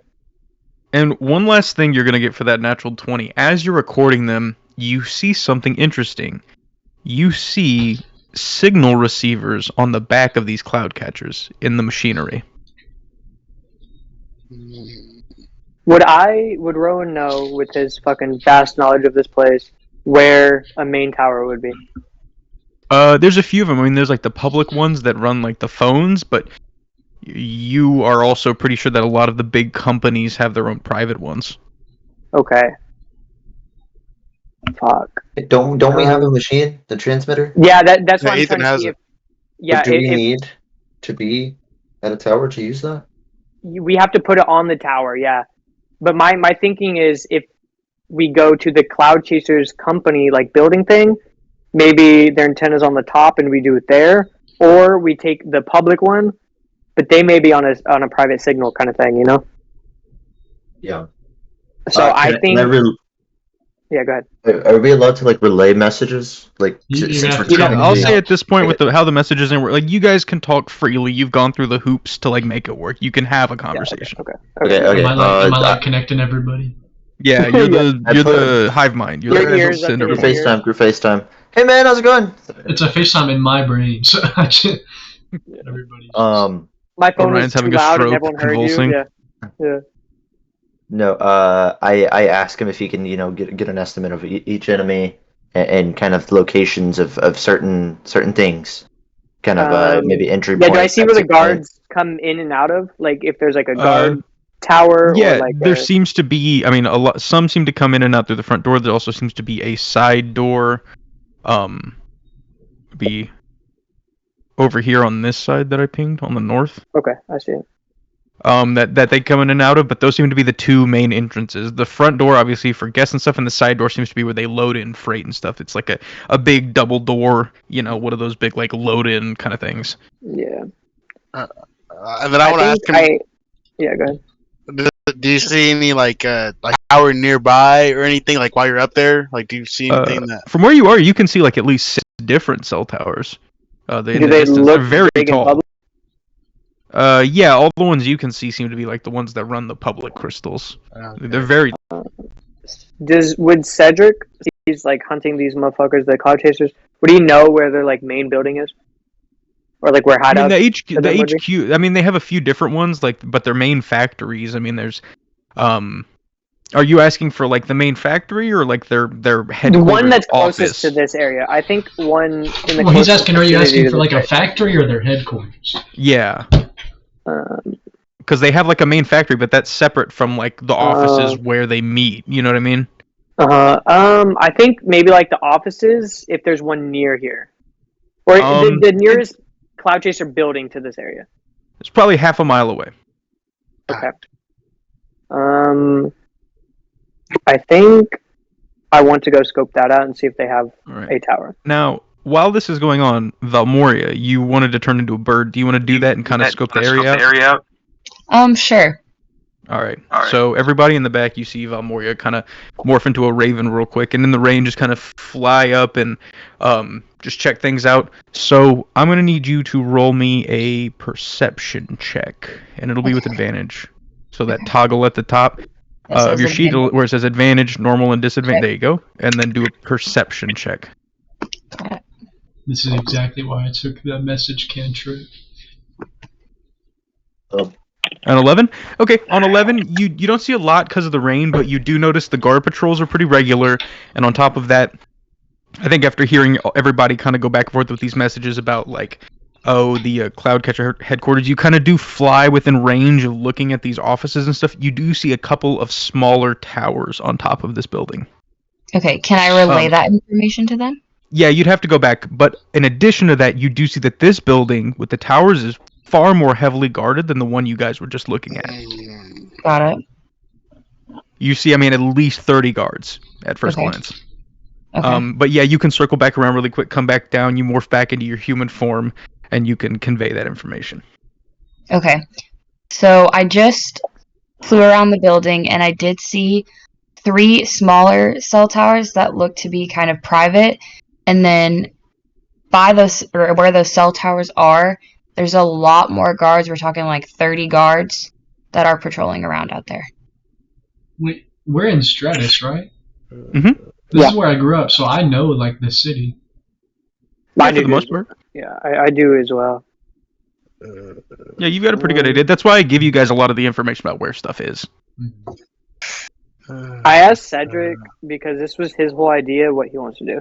If he wants me to do it, I will go in there stealthily, solo. Well, I can tell what y'all are saying, and I'm just going to say right now, I don't think that's a good idea. No. Yeah, don't do that. But is there... Unless you want to go to a public one. No, which yeah, we that's may what not get the cloud is chasers. Is there any... We won't get the cloud chasers, I don't think. Yeah, no, I'm going to warn you. The signal receiver is one use. Oh, fuck. Yeah, I was going to ask, can we check the signal on it and then just take it off? It's one use. And I mentioned this to Ethan. Dagger is like already on the verge of getting in trouble for helping you guys out. So that's that's all the help he can give you. Yeah. I think we go back and regroup, reconvene. No. No, we don't. Mm-mm. I think we go with back the Raven. Everybody agree? We're going to go back home? Yeah. Yeah, that's fine. Let's go meet up with this guy tomorrow and see what he has to say. Amara, you agree? Or do you want to do anything else? You already sent her back. You sent her back earlier. Yeah. Oh, you're right. Yeah, I did. Then yeah.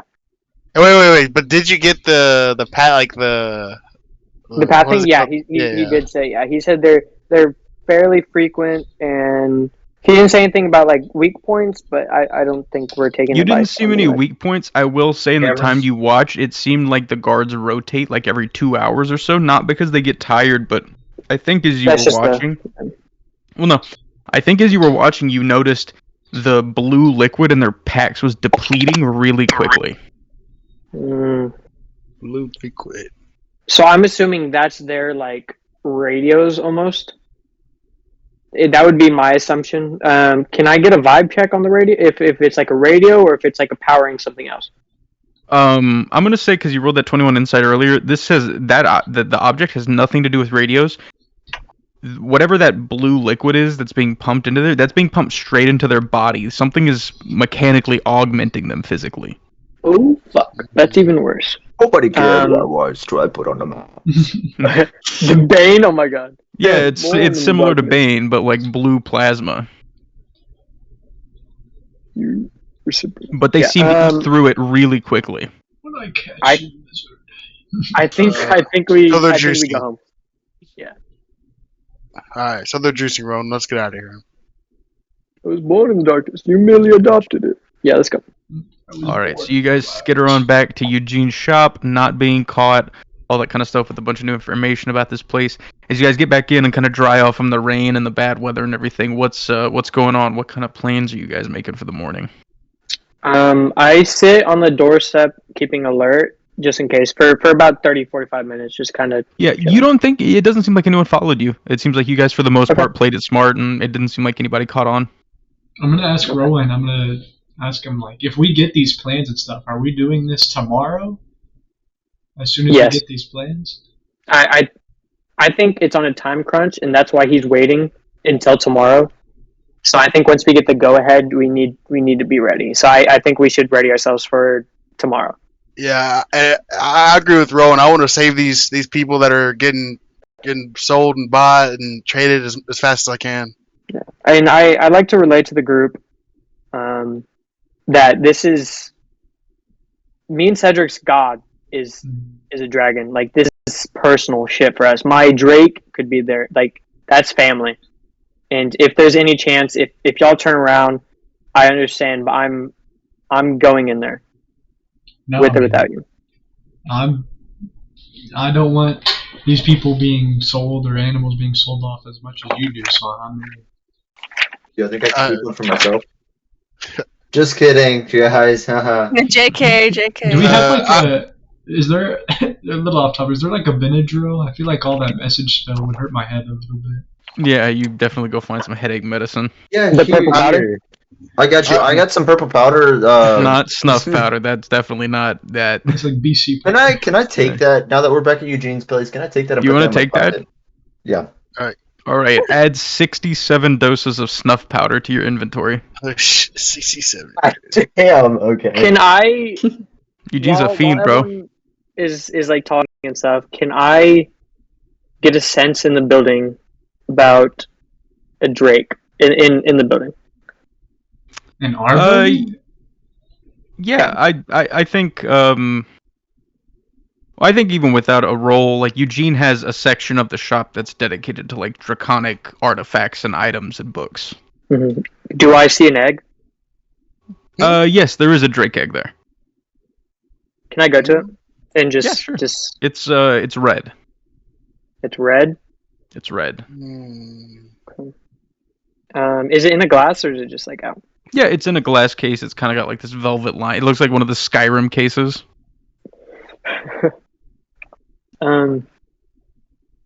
Okay. I think I just kind of sit by it and just What's kind of Amara doing on the bookshelf? wait out the night. Bad cat, get down! I'm like with a water bottle spray. Bro, fucking hiss at you, bro. It's goddamn. Yeah, so you kind of just hang out in the draconic area for the evening. I think just kind of sitting there thinking on things. I have a I question. think. Oh, go ahead. No, go ahead. Would there be like any books or anything about the cloud chasers and like and anything about the blue stuff, like to get more information about it? About the cloud catchers and those Cloud guys? catchers. Yeah. Like I mean, the other guys have already looked through some of it and read a bunch of it. But as far as the blue liquid, I could tell you right now, you've got a feeling you're not gonna find anything on that in any book. Damn it. Alright.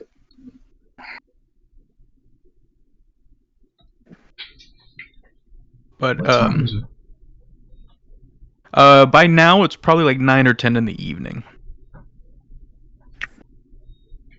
I think I want to gather everybody back around, and to say like, do we want to make a plan now, or do we want to just rest and meet up with this guy tomorrow? I think it'd be smarter to just rest now. It's gonna be a long day tomorrow. Is this gonna be considered a long rest? Yeah.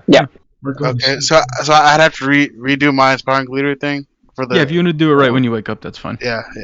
Can I do a speech for you, Tayton? Like, can I do a speech for Cedric Sure. and like have it work? Okay. In the morning, I want to do a speech. All right. But did you say something about me and the draconic egg? Well, I was gonna say you're just kind of sitting there, and you'd prayed to your god earlier, and you didn't really get anything.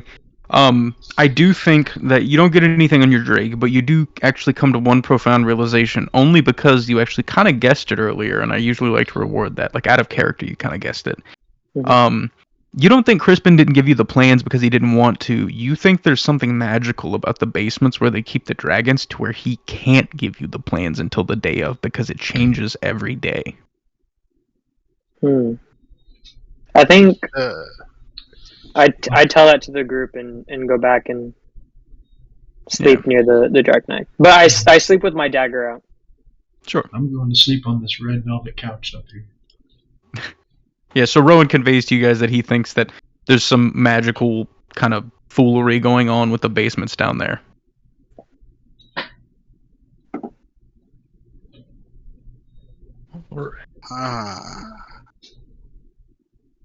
So, with that, you guys go to bed. I did want to ask Ethan, did you want to talk about any of the stuff that Rowan got while he was in the brain library? Oh, let me Excellent. Let me move couches.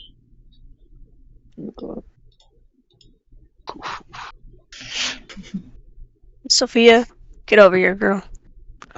Say less. Go into bed and get a. Mhm. You too, Maddie. Get over here. We just met, but get over here.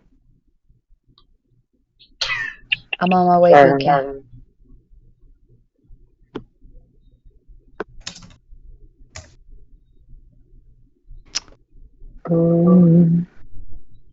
Okay. While you're looking that up, well, yeah, I think actually before you do any of this, just because I remember that it happened last session, as you guys are going to bed, I'd say some of you are actually asleep. Rowan, you're probably still awake. Yu-Gi-Oh! I mean, really, whoever wants to be is fair. You hear a light knock at the door, just a. I sprint to the window and stealthily look outside. I think I'm gonna wake up just because, like, bad time. Rowan, you look out the window and you just see a very old elven man hunched over with a cane. He's got these long blue robes and long white hair and beard. Most elves are tall and regal. This guy is like hunched over to like 4'11". He looks like super frail, and you see his hand is just out and he's just on the door. I notch an arrow, and I no. Listen, it's for protection, and You're asleep, Cedric. I look at Yu-Gi-Oh! And I tell him to open the door. Okay, yeah, hold on. Me opening the door, can I like have my my like riptide out, but not like the blade out? Just sure. Just the hilt? Yeah, just the hilt, like behind the door kind of thing, like That's I'm fine. holding on to it behind the door. Yeah, and I like slightly pull the door. Alright, I'm but just not- gonna not have fully. I'm not gonna have my Eldritch Blast like using it, but I just kind of want to get it ready. Just like the energy kind of crackling. Yeah, Rock's still Alright. eating cheese fries, yeah. out of his pocket. So as Yu-Gi-Oh opens the door, you see this wizened old elven man standing there. As you open the door without saying a word, he just kind of takes a step in, another step, looks around, he says, I received a message from a friend of mine named Dagger saying to come here. Oh, Dagger. I put the arrow away. How do you We know know Dagger? yeah. I've known Dagger since he was a young boy. My name is Sildor. Sildor. Can I get a history check from any of us to see if any So- anyone who yeah, wants to roll a history? Would I know who a Sildor is? No, you would wouldn't. any I of mean, us? Dagger mentioned them, but anyone can roll a history, see if they remember. Oh, okay. I will. Well, we can all roll the history. Oh, I rolled advantage. My bad. I'll tell you right now, Oh. Orion rolled high enough. Right, yeah, Dagger okay. last session said Sildar was a dragon. Oh shit. Oh, okay. Well, Yeah, wouldn't Yeah. I get that vibe off of him anyways? do we let him in? No, dragons aren't your favorite enemy, so no. I'm gonna like Oh, tell well, they're Rowan. I'm my- gonna be like, yeah. that's the dragon that Dagger mentioned last. As you say that, he looks at you and goes, Yes, I am a dragon. and you see his eyes flash like yellow reptilian for a second. I was Holy told someone needed assistance. Yeah, us. Did he He looks at say? you and says, Oh, a kobold. Nice to meet you, young sire. Nice to meet you, sir, Mr. Dragon, sir. And I reach out my hand and shake it.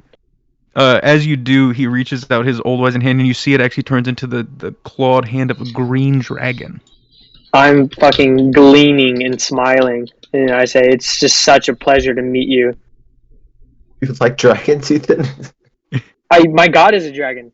Well, and he looks and he sees your Bahamut, and he says, An odd response from a follower of Bahamut. Your kind usually hate chromatic dragons. I don't follow into those specific footsteps. I'm a fan of all dragons. Well, it's much appreciated, but I was told that the presence of a dragon was requested.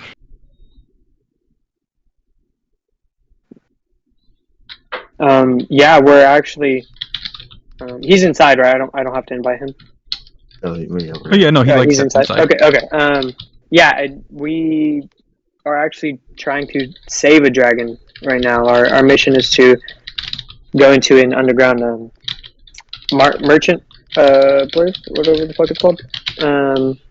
And we are told that an ancient dragon is locked away down there, as well as my drake, and a lot more draconic creatures are As you being say that, sold his- in a market. As you say that, his brow confirms.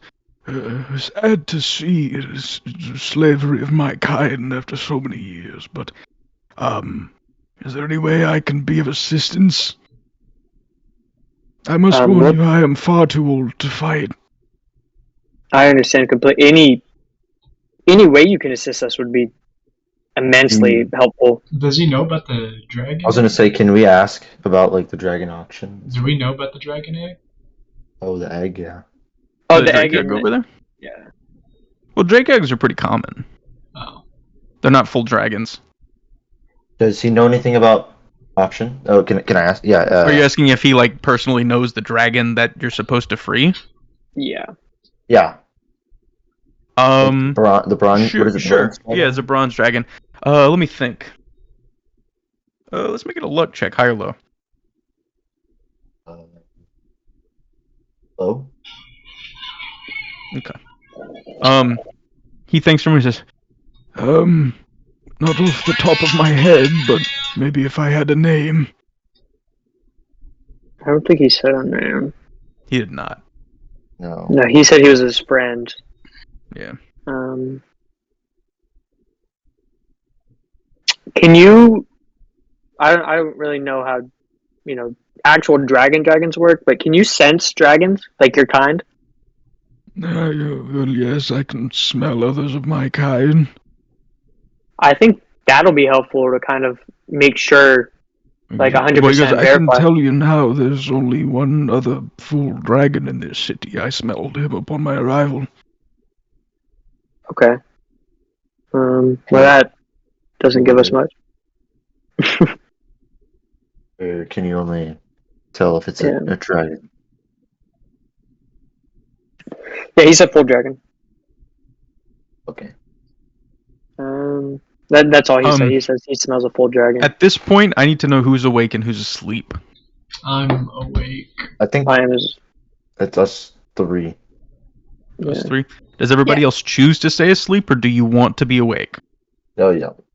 I'll wake up when I start hearing them. When I hear them chit chatting. I choose to sleep. And I go Everybody downstairs. Okay. I kind of just walk down and I'm yawning and I'm like, what's going on? Okay. Who's this? Everybody who chose to stay Yes. asleep, roll an intelligence saving throw. Intelligent. Oh shit. Hold on. Oh, shit. Valmoria woke up too? Maddie, you woke up. Yeah. Wait, you said We were all talking. Oh shit. Ooh. God damn. Nazareth's you good. said people who are asleep, right? That's Yeah. you. Are you Yeah, staying you were asleep? Well, no, I was Oh my god. Okay. All right. Let's do this. So, I'm dumb, bro. Nazareth, you're fine. You're used to nightmares. Okay. Oh no, Cedric, Cedric about to go through it, bro. You go to he has sleep. he has a strong You see your sense of whole dragons. family dying He has a inside of you. strong sense of dragons, bro. That's why I wanted to wake me up, bro. But Ethan, don't. You- Ethan should know to wake me up, bro. No, I was gonna throw a You- rock at you, but this happened too fast. you go to sleep Let him go. on the couch. Normally, nightmares are not an issue for you, despite the things you've gone through. They don't bother you that much. Usually, your faith in your God is enough. The second you close your eyes, you are faced with a horror beyond your comprehension. You see in front of you the beast of judgment. Piece of judgment. You see why was this? the devil that you did not know that you believed in front of you. The devil I believed in. I Staring don't believe you in the face, smiling, his entire physical mass made of maggots, worms, roaches, smiling with rotten teeth, empty eye sockets carved out. Raw skin pulled over this mass of insects to look like the vague face of an elven man, staring into your soul.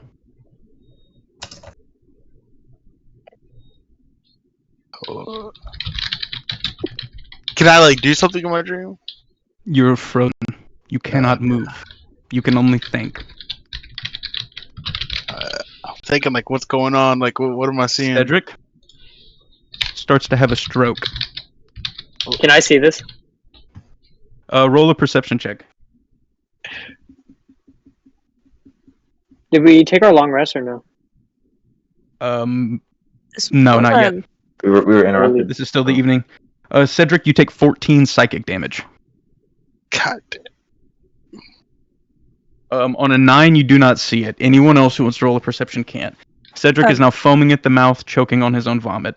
Okay, Oh, hold on. Wait. 14 is crazy. Oh yeah, I could have done that. Perception, you said?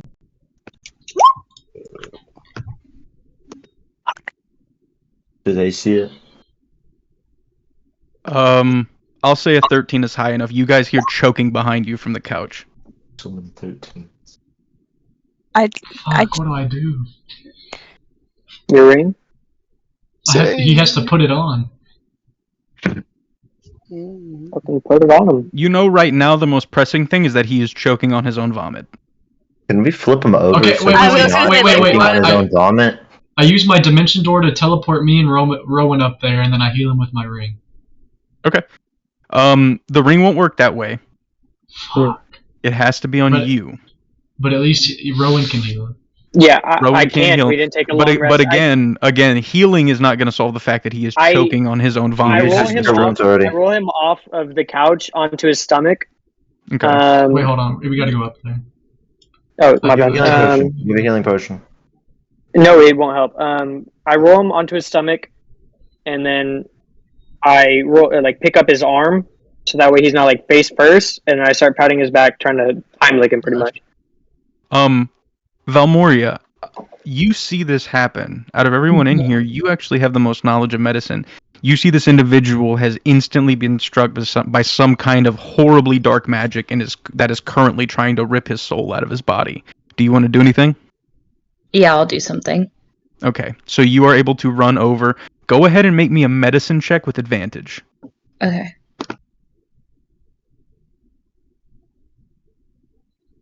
I had to TPS, bro. I didn't know if it would take too long for us to run over there. No, I understand.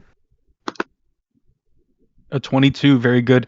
You look down and you see that right now it seems like he survived the initial onslaught. You need to get his airways clear and then get a little bit of oxygen into his body. So you take a couple seconds, you reach down, start to perform actually just basic CPR instead of magic. Kind of clear out of his lungs. Cedric did not hit 0 hit points from that. So after a couple of minutes, Cedric, you come back to, and seared into your brain is that image. You don't even know if your god ever existed anymore because of what you saw. You don't know what you believe in. You are shaken to your core. The thing that you saw is not a god, it is something greater. I asked him what he saw. No, I'm serious. At this moment, Mazareth, I'm gonna say you wake up. Even though you don't know anything about what just happened, you sense the presence of an artifact unlike anything you've ever sensed on the belt of the dragon that walked inside. You, with your knowledge on infernal and evil tomes, recognize it actually. This is the Book of the Beast of Judgment. This is the Tome of Vile Darkness. This is the Necronomicon, whatever you want to call it. Oh my. Okay. I just want to like keep patting Cedric on the back and just kind of making sure he's all right. Cedric, tell me what you saw. I'm not even ready to talk, but I don't know what's going on. I get him some water. That boy needs to get hydrated. I start cleaning up the throw up. Yeah, you guys take a minute and get Cedric back too, set him back on the couch. Can I inspect his throw up? Wait, the guy's still here. Yeah, he's kind of walking. He doesn't seem as concerned as you guys. Question. Can I inspect his throw up? Sorry. Go ahead, Mazar. Did that like book have something to do with like Cedric's dream and like all of that happening? Absolutely. Absolutely. Can I like roll to like I guess investigate? Yeah, roll an Arcana check with advantage. Okay.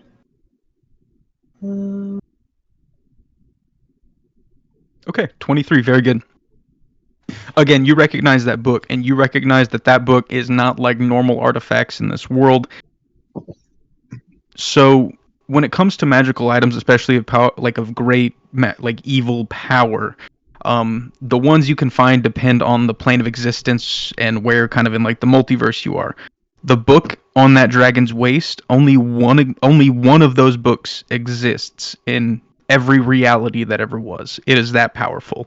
It's the book that was owned by I don't know if you guys above table means anything to you guys, but Vecna, the demon lord, that was his personal spell book. Any great monster beast of the end times, the giant primordial god creature that the party before you guys fought had possession of this book. And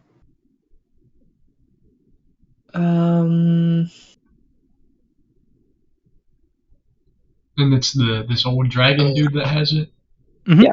And I'm going to tell you right now that he doesn't exude any of that magic. He would still wipe the floor with us. He's a dragon. Well, no, it's not even that. He doesn't put off evil magic at all, even for being a green dragon. He, for all of you can roll whatever you want. He has no ill intentions. He is not evil. None of those things. It's the item in his possession, and it doesn't seem to affect him. Interesting. Can I ask him like what Cedric might have seen? Why is he? He kind of hobbles over to you guys, and he looks and he says, "Well, he probably saw the apocalypse." It still doesn't ring a bell. Can I like shout at them that like he has like the book? Yeah, so Mazarus shouts out over the thing, like, what would you say? Like don't touch that fucking book, or like what? Yeah, basically, like. I'll just step back then. I'll like back up. Yeah, like step away from him. Yeah. So you guys all at this point sense it that this magic is coming from the book, and he goes, "Well, the book was given to me for safekeeping. Trust me, it does not affect me like it seems to affect your friend, but I understand the hesitance." Can I ask him who gave him the book? Well, the people who killed its last owner. Who's the owner? We are forbidden from speaking of him. Yes, members of the council, I cannot. Okay, and then at this time, Oh, I start to continue. regain my senses, and can I say that like I have like divine senses like going like crazy right now, and I can sense something coming from that book? Yeah, that book. Most evil That thing book you've ever is seen. your divine sense can't comprehend what that book is. Okay. I go up to him like kind of hastily, like walking straight towards him, and I ask him like, "What was that? Like, what'd you do?" He kind of looks at you and he like laughs a little. And he's like, I didn't do anything. It's a relic from a different time that, well, should be destroyed. It cannot be.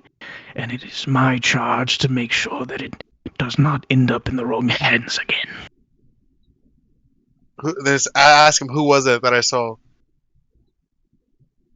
I cannot speak his name, but I think you know it. Can I ask Cedric to describe him to me? yeah, by all means. Cedric, describe him to me. Bro, like maggots on his face, eyes gouged out, bro. Like, why are you making me think about this again, bro? Was his face a dried up skin of an elfish man? I know he had dried up skin. I was gonna say, can I tell Rowan to like chill out? Like he just went through this like extremely traumatic experience. No, this is important. Cedric, I need you to pull it together. Rowan, you don't understand. It's making me rethink I slap everything, bro. I'm lost. I get on the couch and slap him, and I say, "Lock in." You're right, Rowan. I have no doubt in Muhammad. I have no doubt. I trust that he's with me. Tell me what you saw. Besides maggots, did he have the face of an elvish man that was Chainsaw Massacre-esque vibe? Yes, you're right. It was elvish. That movie was made in this, you know. Yeah. Can I know Would who I that know was. the name? I know who it is. you, Mazareth, actually wouldn't know the name. Oh, okay. I know who this is. It's the devil you didn't know you believe in. Does that What? ring a bell? What? Well, I asked. I don't believe in no devil, bro. Yeah, but that's what he told you when you saw the vision, dumbass. Anyways, that's Vinala. Vinala is the son of the Raven Queen. Vinala is a being that was created not knowing that it was going to be pure evil. Does the dragon guy like react to any of this? You guys can roll insight on him if you want. I'm gonna warn you, he's a green dragon. He has a plus 16 to deception. I'm not even gonna roll. He's the beast of judgment. His powers are decay and death. He has a sub-power, which is the god of dreams, which is why he saw a fucking nightmare. He subplants himself into people's minds as a savior. So he tries to turn your gods against you, thinking that you have no god besides himself. He reveals himself to be the devil of their last moments. So you're saying that he's been the god I've been worshiping this whole time? No, he is tricking you. Cedric, I need you to lock in. He's trying to trick me. My cape. I give him my cape that has the insignia of Bahamut, and I just kind of lay it onto him. And I'm like, Cedric, listen to me. I need you to lock in. And I say, his father was the avatar of pestilence. He's the son of the Ring Queen. He was supposed to be dead. The last group, the group that we met, Dagger and his group, they killed him. He was supposed to be dead. I read this in a book. The way they killed him, he can't. I don't know how to describe it. It was fucking gruesome. He can't be killed. The way they had to kill him was they ate his flesh and maggots and rotted teeth and everything. They ate him away until he was just bones. They destroyed his soul. Yes. Yeah, he can't be reborn. I remember him saying this. Yeah, except his bones are kept at death's door. Since he is a god, somewhat he cannot die. Technically, if there's people that believe in him or like recognize him, I should say. But there's only one way to like truthfully like raise him again, and it's a intense ritual, almost a witch spell.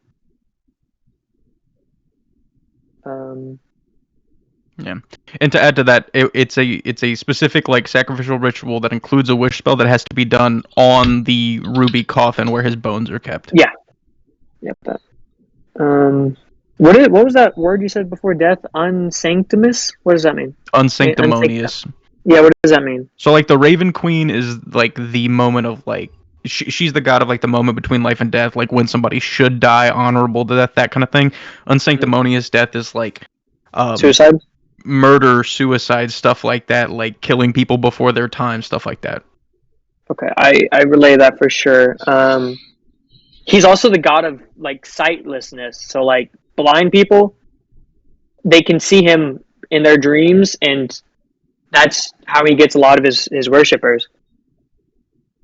And a lot of his worshippers, they just remove their own eyes.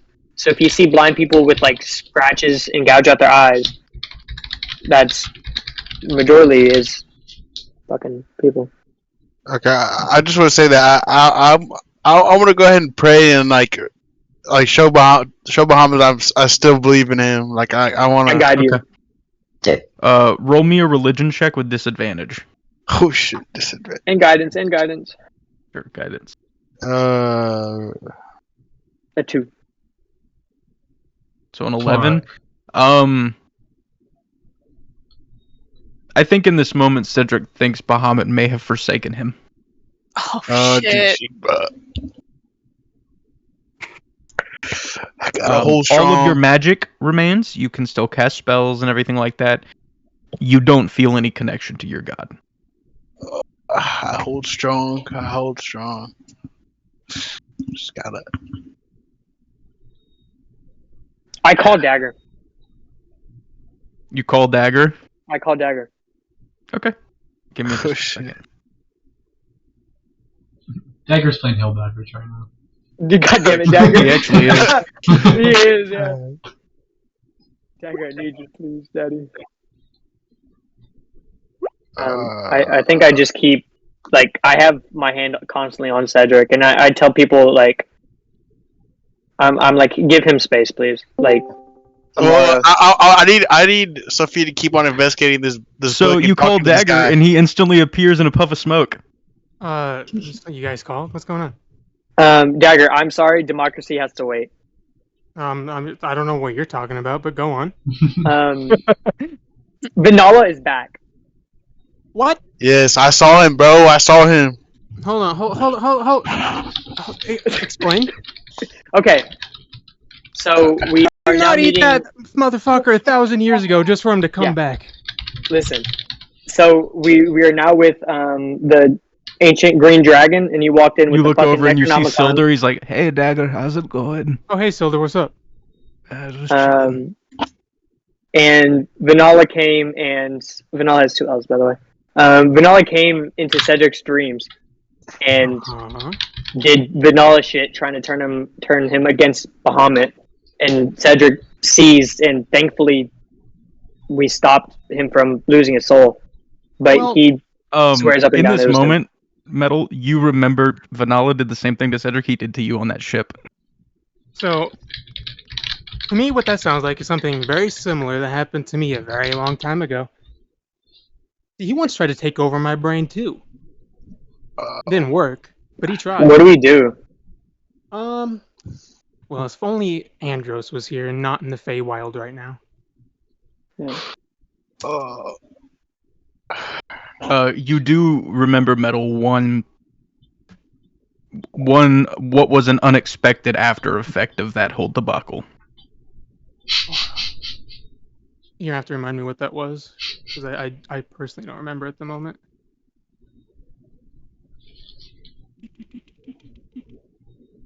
Remember? Oh, yeah, now I do. So yeah, after that happened to me, remember the brain library that was in my head a little while ago? Yeah. So yeah, he like put a demon in there that was like keeping track of things, and kind of stole some books, and I never found him. Oh, that's not very good. So what you're saying is he put a demon in your head, so I have a demon in my head.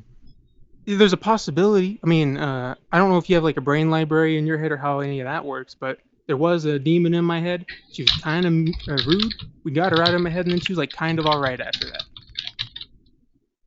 Patricia still runs a hot dog stand in the Bronze Keep, by the way. She's still around in the Bronze Keep. She's just doing her thing. She said she always wanted to run like a food truck stand. I was like, yeah, whatever, you can do that, I guess, as long as you're not evil. Killing people. So how'd y'all extract it? We did. I remember here. It was a long time ago. You guys went in there. Gary kind of saw the fucking nasty thread that she had connected, and he was like, "Oh, that's not good." And he used ceremony to change her alignment, break the connection. That's right.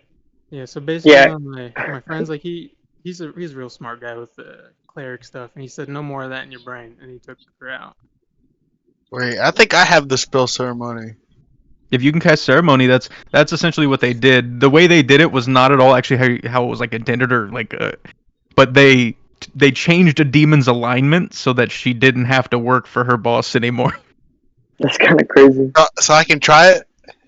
Well, you would have to find a way to get into your brain and confront that demon first, and you have no fucking clue how to do that. Yeah. Meditate, and that's even if there is one in there, because Dagger's whole brain situation is very unique. Yeah. Again, right now, Cedric, you don't know what effects what happened is going to have. I look over to Sildor and say, "What happened? Like, I called you in, and now I come back and Vinal." Well, they decided to take a nap when the book was around. Why did they do that? You walked in when we were sleeping. We were asleep when you knocked. You guys are like in your mid-20s and it's 10 p.m. Why the fuck would I think you're asleep? I tried to kill a bear. Okay. We're kind of tired. All right, well, don't blame me, all right? You called me here. What? Listen. No one called you here, brother. I got a text message from Dagger yesterday saying, hey, some friends of mine need to talk to a dragon. And I appreciate your help. And I'm sorry this whole commotion happened. We didn't know that you had, the book of fucking Vecna. That's on us. You know what I'm going to say? You chromatic dragons always do this. Just like... Hey, man. Just like Tiamat, you're all just causing trouble. Hey, don't insult Silver. Stay mad. We're good buddies. I'm getting upset. Look what you did to me, dude. I didn't You're making my god. You should have been a better paladin. Listen, buddy. Listen here, buddy. I will die. Listen, you don't want this fucking smoke, I swear. Oh shit. Let's calm down. It's been a very eventful evening. Cedric, you're right. You don't want that smoke. To the guy you who see like you see a poison cloud start to billow out of his mouth.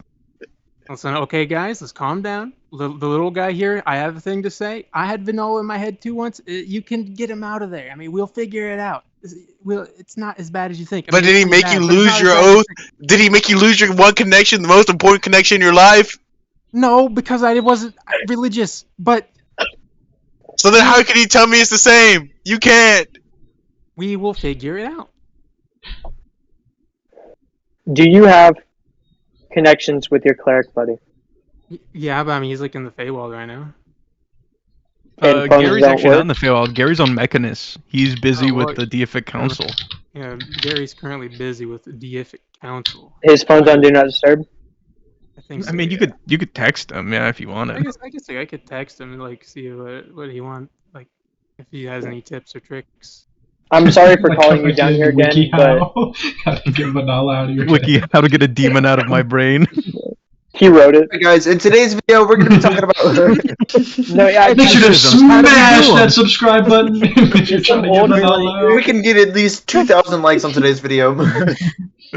Like, and for today's sponsor, I'm just, I'm really good at stealing shit. I mean, like, yeah, so you send a message to Gary real quick. You get a message back. It says, hey, I can probably help. I'm kind of busy for the next little bit. Plus, I'll need to get, like, approval passes for anybody you want to bring in here, obviously. So he said he could help. Would need approval passes. He's, a little busy. But, we'll get it figured out. Anything we can do, I can't. However long it takes. I can't see Cedric like this anymore. Yeah, we'll figure it out. We'll cure Cedric. We'll definitely cure him or get Vinal out of his head because I don't like that either. I thought we had the vanilla buffet all that time ago, and now that he's And as far as Dagger knows, and you're pretty sure, because I think Dagger probably checks up on it really regularly, the bones are still there. It seems like if this is the case, some other aspect is out there. I mean, even if it's through the book that Sildar has still reaching out to people, and you know that none of his spirit is left in that book, so you're wondering if there's some kind of conduit thing there. You don't know, but you do know that his remains are still sealed. Good no lace the thing. Dagger, you should check out that book. I mean, I don't want to like get too close of a look at it. Oh, Dagger's handled that book before. He knows it. Yeah, I mean, I've looked at the book. I don't exactly know why it's crawling into your brain now. I thought this situation was dealt with a long time ago. To interrupt, Sophia, no, because your patron would be piss himself terrified of that book. Oh shit. Oh, What the fuck. fuck? He would want nothing to do with that. Damn. I think I go to the corner and pray to Bahamut, but like, kind of tell him, I'm like, you need to get down here and help. You're paladin, pretty much, like praying with anger, kind of thing. What? Oh, okay. Yeah. I'm gonna say that I think at this point there's no response, and I don't think Yeah. I don't think if you can tell it's because like Bahamut's ignoring you or the presence of the book is like making this like a godless place essentially. You can't tell right now. Okay. Did I like try contacting mine to confirm or deny that? You also can't reach out to Akeem at all. Okay. That means you can do stuff here, Dagger. So let's get down because I want to get this dragon guy going. Who called him here and what can he help with? I called him here to help you guys yesterday. Remember that? Because you guys said you wanted to talk to a dragon, and here he is. I didn't know he was a Same chromatic day, no? dragon. Yeah, it was. Yeah, it's the same day actually. Yeah. We're at the evening of Yeah. Yeah. because it's Rowan, For me, time is weird. I can never tell really what's going on. Rowan, you know we don't fuck with chromatic dragons. Yeah, I understand. I get in the way of Cedric and the dragon and just kind of like stand there. Well, I think as you said that Sildar kind of laughs and he goes, I don't like them much myself either, don't worry. These boys had a similar response, and he kind of nods for Jack. He says, I was conscripted by the gods a long time ago in the Primordial War. I fought a lot of years, and I killed a lot of people, and eventually I got tired of it. So I took my hoard, and I went and I hid away in a little town where no one could find me, and I sold my items, and that's how I've lived my life ever since, until these boys asked for my help. All right, so I understand your reservations, but I am a simple man these days. As a dragon, I know you guys don't know me too well, but you can trust him. Believe me. as a dragon, can you give me anywhere close to Bahamut? Well, I mean, again, due to being chromatic, probably not, but I should tell you, Bahamut is not known for reaching out to his followers and things like that. He operates on a solely faith-based system almost always. There are exceptions, but he is not known for his kindness or his care for his followers. It's simply the word of law. What about the stories of his children? Can you give me in with them? Well, finding remaining metallic dragon to be hard. Most of them have retreated to other planes, but I could... There is one in the city. Well, I guess I'm referring to the elders. I know some of the elders' children, move around, but my point being that a lot of your faith is just that, faith, and at this point, I don't know anyone that would be able to take you directly to your god. But there are people who can help you reach out if you are willing to pay the price. Yes, any price. Well, my advice would be to look for a diviner of some kind. Divine. What's that? An expert in divination. Dagger actually knows the divination spell. The problem with divination magic in Stratus City is it's highly illegal, and unless you have very, very specific contingencies, like basically bells go off the second you cast the magic. So like the black market stuff, they're very like they have like a very big foundation. They've been doing it for a long time, so they know how to hide it. Dagger could try it, but there'd be a risk that somewhere in some office a red light's gonna turn on. What if we go to the training room? Yeah, I was also about to say, like, when you just pop upstairs, my city. I mean, it's not illegal. Oh yeah, warp us up there. True. It would work. Again, there is always the chance for failure because you're not a divination wizard. So like it's like a spell you'll have to roll for. If that makes sense. Yeah. I think we have an option to contact the Raven Queen as well. Since you're in good standing with her, this is her fucking son. She could help us here as well. Well, there's a temple of the Raven Queen in the Bronze Keep. Yeah, like we could still head up to the Bronze Keep and go to that temple and figure that out too. Now I know Yeah. when you said you didn't like goblins too much. There is a goblin there. Just be nice. Honestly, anything for Cedric. I'd kiss a goblin's toe for Cedric. I don't think he'll make you do that, but I like the sentiment, I guess. Do you think? How confident are you in your ability to use a divination spell? Because I think that's our primary thing, and then secondary we can go to the temple. I was thinking, first off, we could probably go to the temple just to get some more insight on people who know a little bit better on this stuff than I do. And then after that, then we can take the risk with the divination spell, if that's what Cedric wants to do. Yeah. Let's head to the temple and see if we can find and talk to about this. Agreed. Cool. I can just pop a portal. Well, I was gonna say if you go to the Bronze Keep, the divination magic won't be a risk. You can just do it. Well, I know, but you said with the roll and with that, and that's what I meant. Oh yeah. I think we do that. I can definitely pop a So- portal up in the tree, and we can head up to the city. A couple things. Dagger, you see a person who wasn't here yesterday, a tall, like dark-skinned druid woman with white hair.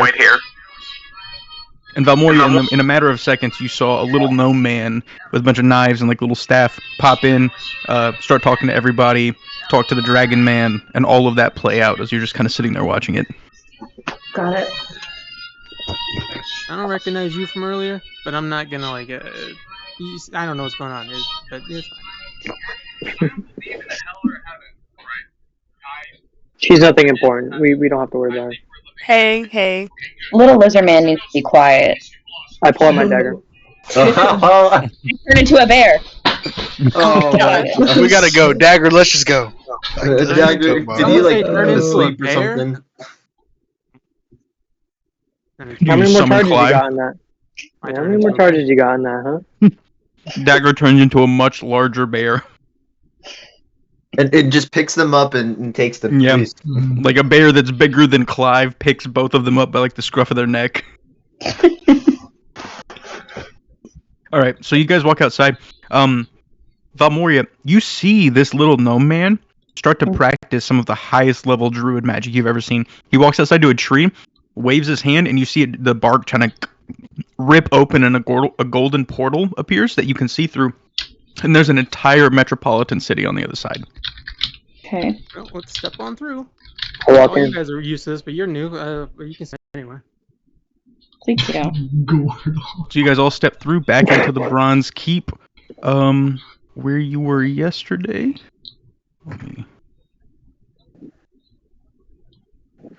Back into the giant bones. Welcome back. Welcome back. Were you here already? Yep, I've been chilling here for a good bit. Y'all left me here. Bro, I've been here. So, you guys all appear in this room. Back where you were, Valmoria, this is all new for you. You see a giant marble amphitheater with the walls and like this giant throne and tree made of bones. Got it. Where are you guys headed first? The temple? The temple. Yeah. We're gonna All right. head on down to the temple. I'm not a bear anymore. I don't want to be back. Yeah. So Dagger takes you guys back downstairs. You all hop back in the fucking the giant vehicle, and head down. Probably like a good 25 minutes to a different little borough of the town. Seems to be more focused on kind of like trade and that kind of thing. And you come up on the front of a giant black stone building that has two large statues of cloaked individuals with these long kind of Raven Plague Doctor-esque masks. Giant black curtains that with gold inlay that kind of run down the front and sides. 2 large open doors that are stained blood red. As you approach Dagger, I take it you're leading the way? Yeah. Got you. You head inside, and as you enter the amphitheater and everything like that, you see at the pew in the very far next to the giant pool of blood that you've just grown used to having in here. You see your longtime friend, a lot older but still alive because of his divine connection, Poco Gobgug, the little fucking goblin man with a little streak of white hair and everything. He's got his pendant of the Raven Queen on his neck, and he's just kind of sitting there, seems to be going through some ledgers. Hey, Poco, I got. It's been a while. I got a little question for you. And he goes, "Hey, Dagger, what's good, my man?" So, you may notice I got some new friends here behind me, and Yeah. What's good, kids? really interesting happened. By interesting, I mean fucked up. That's the usual. Now, Cedric, do you want to take the lead on this, or do you want me to explain it? No, I can explain it. Okay. Now, Poco, I got a fucked up vision from a book from some guy Dagger said he killed a long time ago, and it's the son of the Raven Queen, and I need help making sure he gets out of my head. If you know any way of making sure my everything's clean, I'm all holy watered out. Like, I'll drink it, I'll do whatever, bathe me in it. As you're talking, he kind of like his brow goes a little deep, and he looks a little concerned. He looks at Dagger, and he's like, "Is it the same guy?" Yeah, it's the same guy. All right. I need you to come with me, kid. And he motions for only Cedric to follow him. I follow. 2 guards step in front of you. They do not raise their Rowan, weapons, I got they this. they just impose themselves in front of you. I got it, Rowan. I got it. I got to do this Are you myself. sure, Cedric? I got to. Yes, I got to reconnect with my God. I got to do this Can myself. I cast guidance on you first? A minute. It lasts for a minute. It helps me. I guide him. All right. As you go to cast magic, you see that it appears for a second. For some reason, your magic seems to be a little bit dulled by whatever is in this place. I mean, it still works, but it doesn't seem as potent. As you guys are standing there, Cedric, you walk down this dark hallway with a couple of porch-lit sconces into a room with another pool of blood. You look, it is almost an Olympic-sized swimming pool full of human blood. I'm getting a bad sense about this. I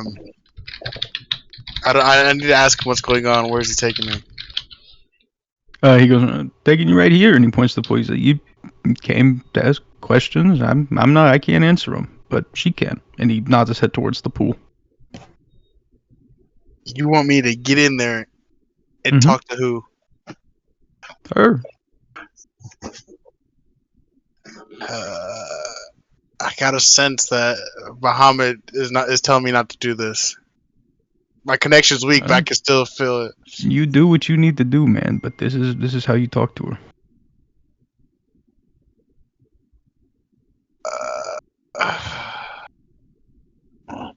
Can I roll insight and just to feel if this will break my final connection? I'll tell you right now, no matter what you roll on an insight, you won't know. These aren't your practices. This isn't your religion.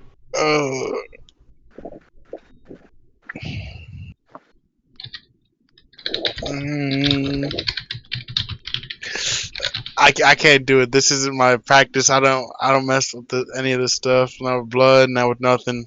I gotta just find another way. He kind of chuckles and he goes, yeah, Bahamut doesn't deal in blood. All right, kid. Look, you came here asking for questions. You had questions? I don't have the answers, but I'm giving you a way to find them. You take it or you don't, but this is a favor for a friend, and he kind of points to Dagger.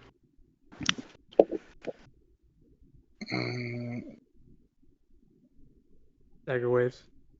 You got this, Cedric. You know what? I'll get in. I'll do it. All right. You take your armor off or anything? Yeah. All right. You take your plate armor off, get down in your kind of underclothing, like padding, and walk into the pool of blood. You're about waist deep, standing in it. What do you do? I ask if she can hear me. Oko goes, "No, man, deeper." Oh my god. Dagger just goes, "You're good." Well, Dagger, you don't understand. I don't do like. Oh, I understand plenty. I go deeper. I walk up. All right. You're now chest deep. I hold my breath and I just go under.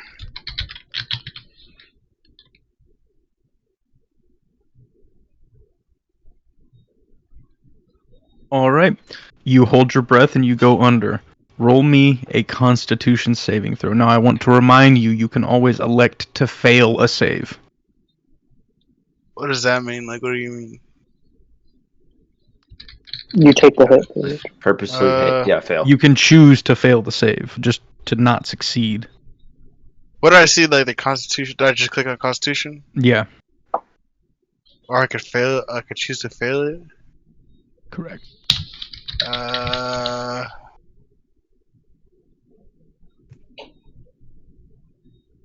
You know, I'll choose to fail it. I'll see what's gonna happen. It's a very good choice. You go under, hold your breath for a moment. As long as you can, your eyes start to buzz, your ears are ringing.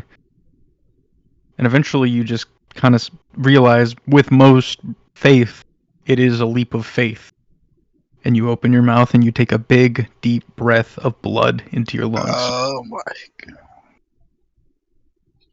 You instantly black out and awake to find yourself in an endless gray expanse with about knee-high mist in front of you. You're not drowning, you're not in blood anymore, you're clean, back in your armor, weirdly enough. Nothing as far as you can see, except in the far distance, a silhouette, seeming to be the size of a mountain and the size of an ant at the same time.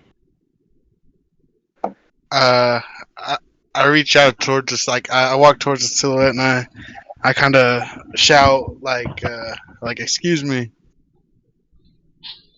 Without the silhouette even turning around, you see it kind of twitch, and you see a fan of golden threads appear that connect it to every seeming space in this area.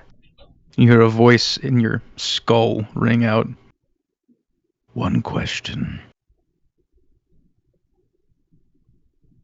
One question.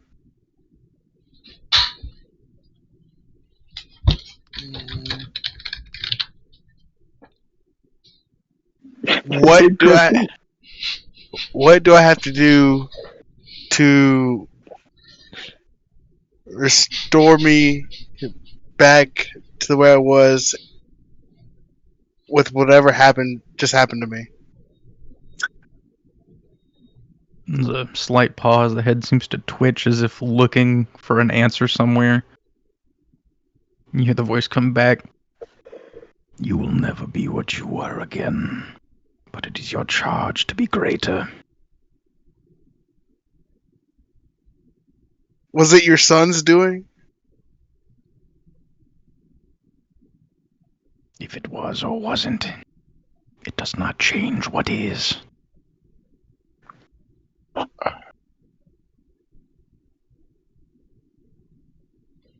Are you telling me I'm destined for something else?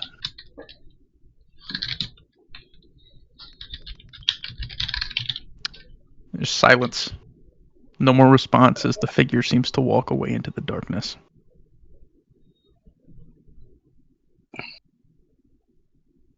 Am I still And in you that gray?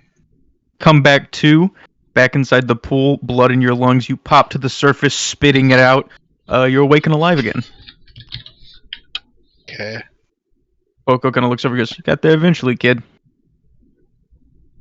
Can I roll like a religion and see if I can still feel like Muhammad's presence at all? You don't feel Bahamut's presence. You feel the presence of something else. That's not Vanilla in your chest. Not Banal either. Mm-mm. And not Bahamut. Okay. Can I? Oh, never mind. You look down in your clenched fist and you see a single raven's feather. Single raven's feather. I kind of see. I kind of try to get a feel for what is it like. Kind of inspect it and see if I can get any sense from it. To your eyes, it's just a normal raven feather, and you don't think that the feather in and of itself is something special, but you think that it symbolizes something, a choice, if you will. What is choice? Like a choice of swapping over? It's up for Cedric to interpret it however he sees fit.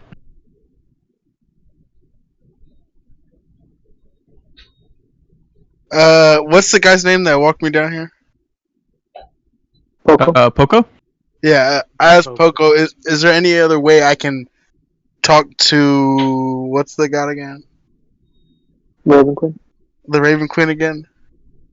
He looks and he goes, "You were lucky she let you in that time, kid. She's usually very specific about if she talks to anyone at all. It's usually in riddles, and only most people are lucky to hear from her once in a lifetime. So I can't tell you how to do it, but if the fact she talked to you at all when you're not a follower of her faith means that she's got some interest in you."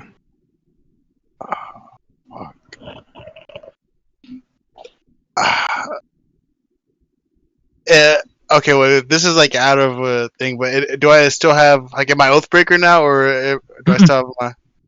No, you still have all your normal magic, still Oath of Vengeance, like, nothing has changed for you. Okay. But, again, choices is what Cedric feels is in his future.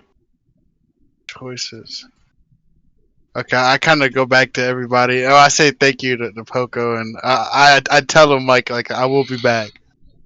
Yeah, well, hey, I'll be here, man. Anytime.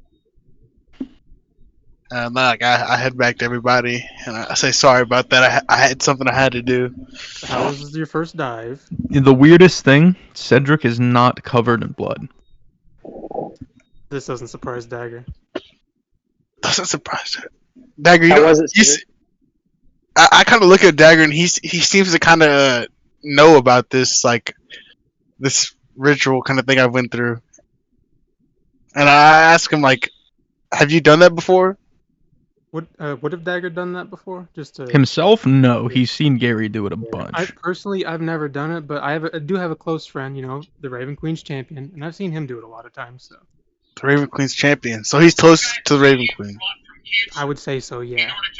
Is there any way in the future I can get and talk to this guy?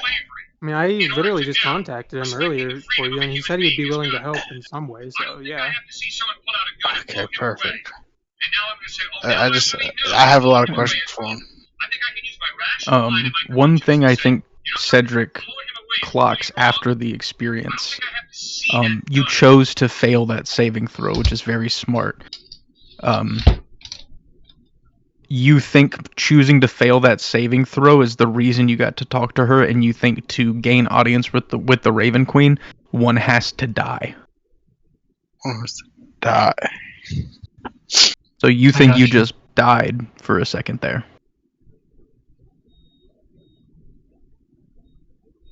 Cedric, you okay? You look like you just seen a ghost. Yeah, I kind of feel like I am a ghost. I mean, I guess you did just deal with the Raven Queen, and that does kind of make you feel like that sometimes. The Raven Queen. I think when we head back, I gotta do some more research into the Raven Queen. Gotcha. And then, lastly, Dagger, you gonna try and do the scrying spell? If he wants me to. You have enough spell slots to do it 3 times. You can scry? Yeah. I will say, in this one occurrence, I will let you guys scry on 3 different things in the world. You have to pick what they are, and you can only do it once. It means he can magically look on them from anywhere. I want to use one. Magically If look. Dagger It's up agrees, to the of group to decide what your Yeah. priorities are, but you have 3 to spread among all of you. I would like one, but if somebody else, I would Uh, also not be opposed to giving mine away if somebody Well, else has something they what need I to look at. what I suggest is all of you discuss amongst yourselves what you guys want, and then you can decide what's most important from there. I'm still confused. What's Scrying means so- that we can just like Okay. see something or somebody. Yeah, so he can cast a spell and like be like, oh, this thing or this person is here in the world. I can see it from where we are right now. I can tell you where it is. Mhm. I want to use it for my Drake. That's what I want to use. Well, it we have for. to confer. No, I'm telling you, like that's my reason. I'm telling I that to did. the group. I decline it. I don't need it. So if y'all have an extra one. Mazareth, is there anything you need to look at?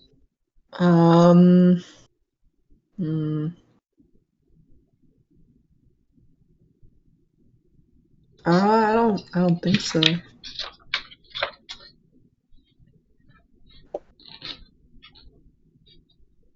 Yu-Gi-Oh, is there anything you need to look at?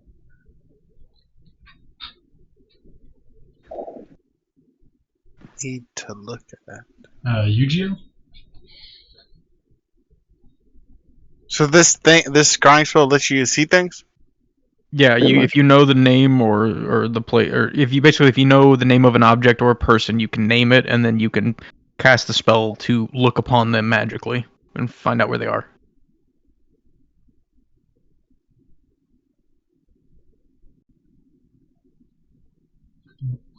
Well, if you want to, Tate, we can look at the what's his name? Bernard? The vampire government official guy. Hold on. Oh, my uncle? Yes, your uncle. Your uncle? Yeah, he's my uncle. And we can see if it's really your uncle or just somebody using his Now, name. I'm going to warn you that certain targets will have anti-divination magic on them. And I'm guessing he would be one of them. If they're Well- powerful enough, yes. Did Joe call me? He does. Yeah. I was gonna say, is there anything you need to scry on? No, not in. I'm gonna need a little bit of backstory. I fell asleep. You're good. Scrying is like we can look at one thing or one person and see like where they are or where it is. Wait. So, and this, like, when you scry, can you see what he has seen, or? No, it's just the current location of an object or person. It's like seeing it from third person. So we'll do Ethan's chick, Drake, but yeah. Ethan's Drake. The What else do we the need to uncle also, we said, like when Dagger was talking yesterday, that he isn't found, he finds you. No, So I'm, that's Zarovich, not the uncle. Yeah, no, I thought that was the same person. Oh, never mind then. You're good. You're good. No, I'm good. I know if no one else has anything, I know something that Rock would want to look for. Mm-hmm. That's fine. That'll be our second one, and then he's saying do 3. 3. Yeah. Is there anything you need to look for? Uh, You need to know the location of. Again, object or person. And it's What do you probably say? not going to work on Bahamut. when you say Object, just something, an object.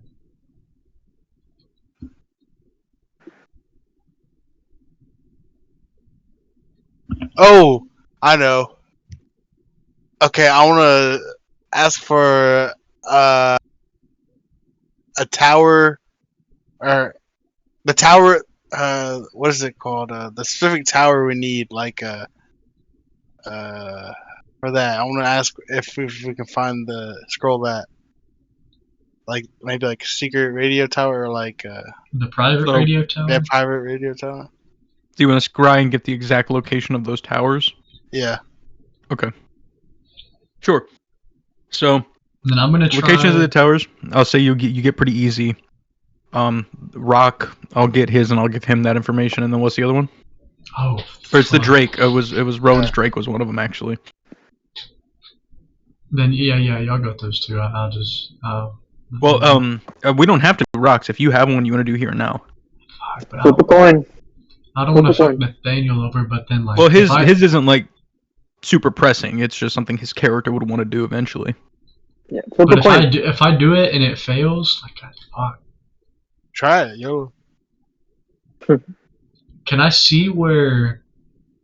Well, I can do the guy that'll help me and take now that government official, or I could do Zarovich. That government official will be pretty high too, though.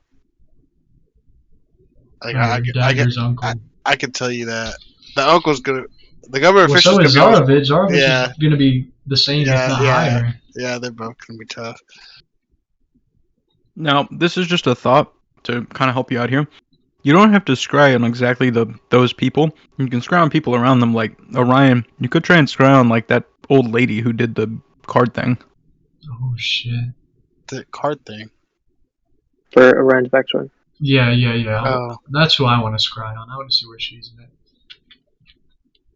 It's called the people who killed my parents. Got you. Okay.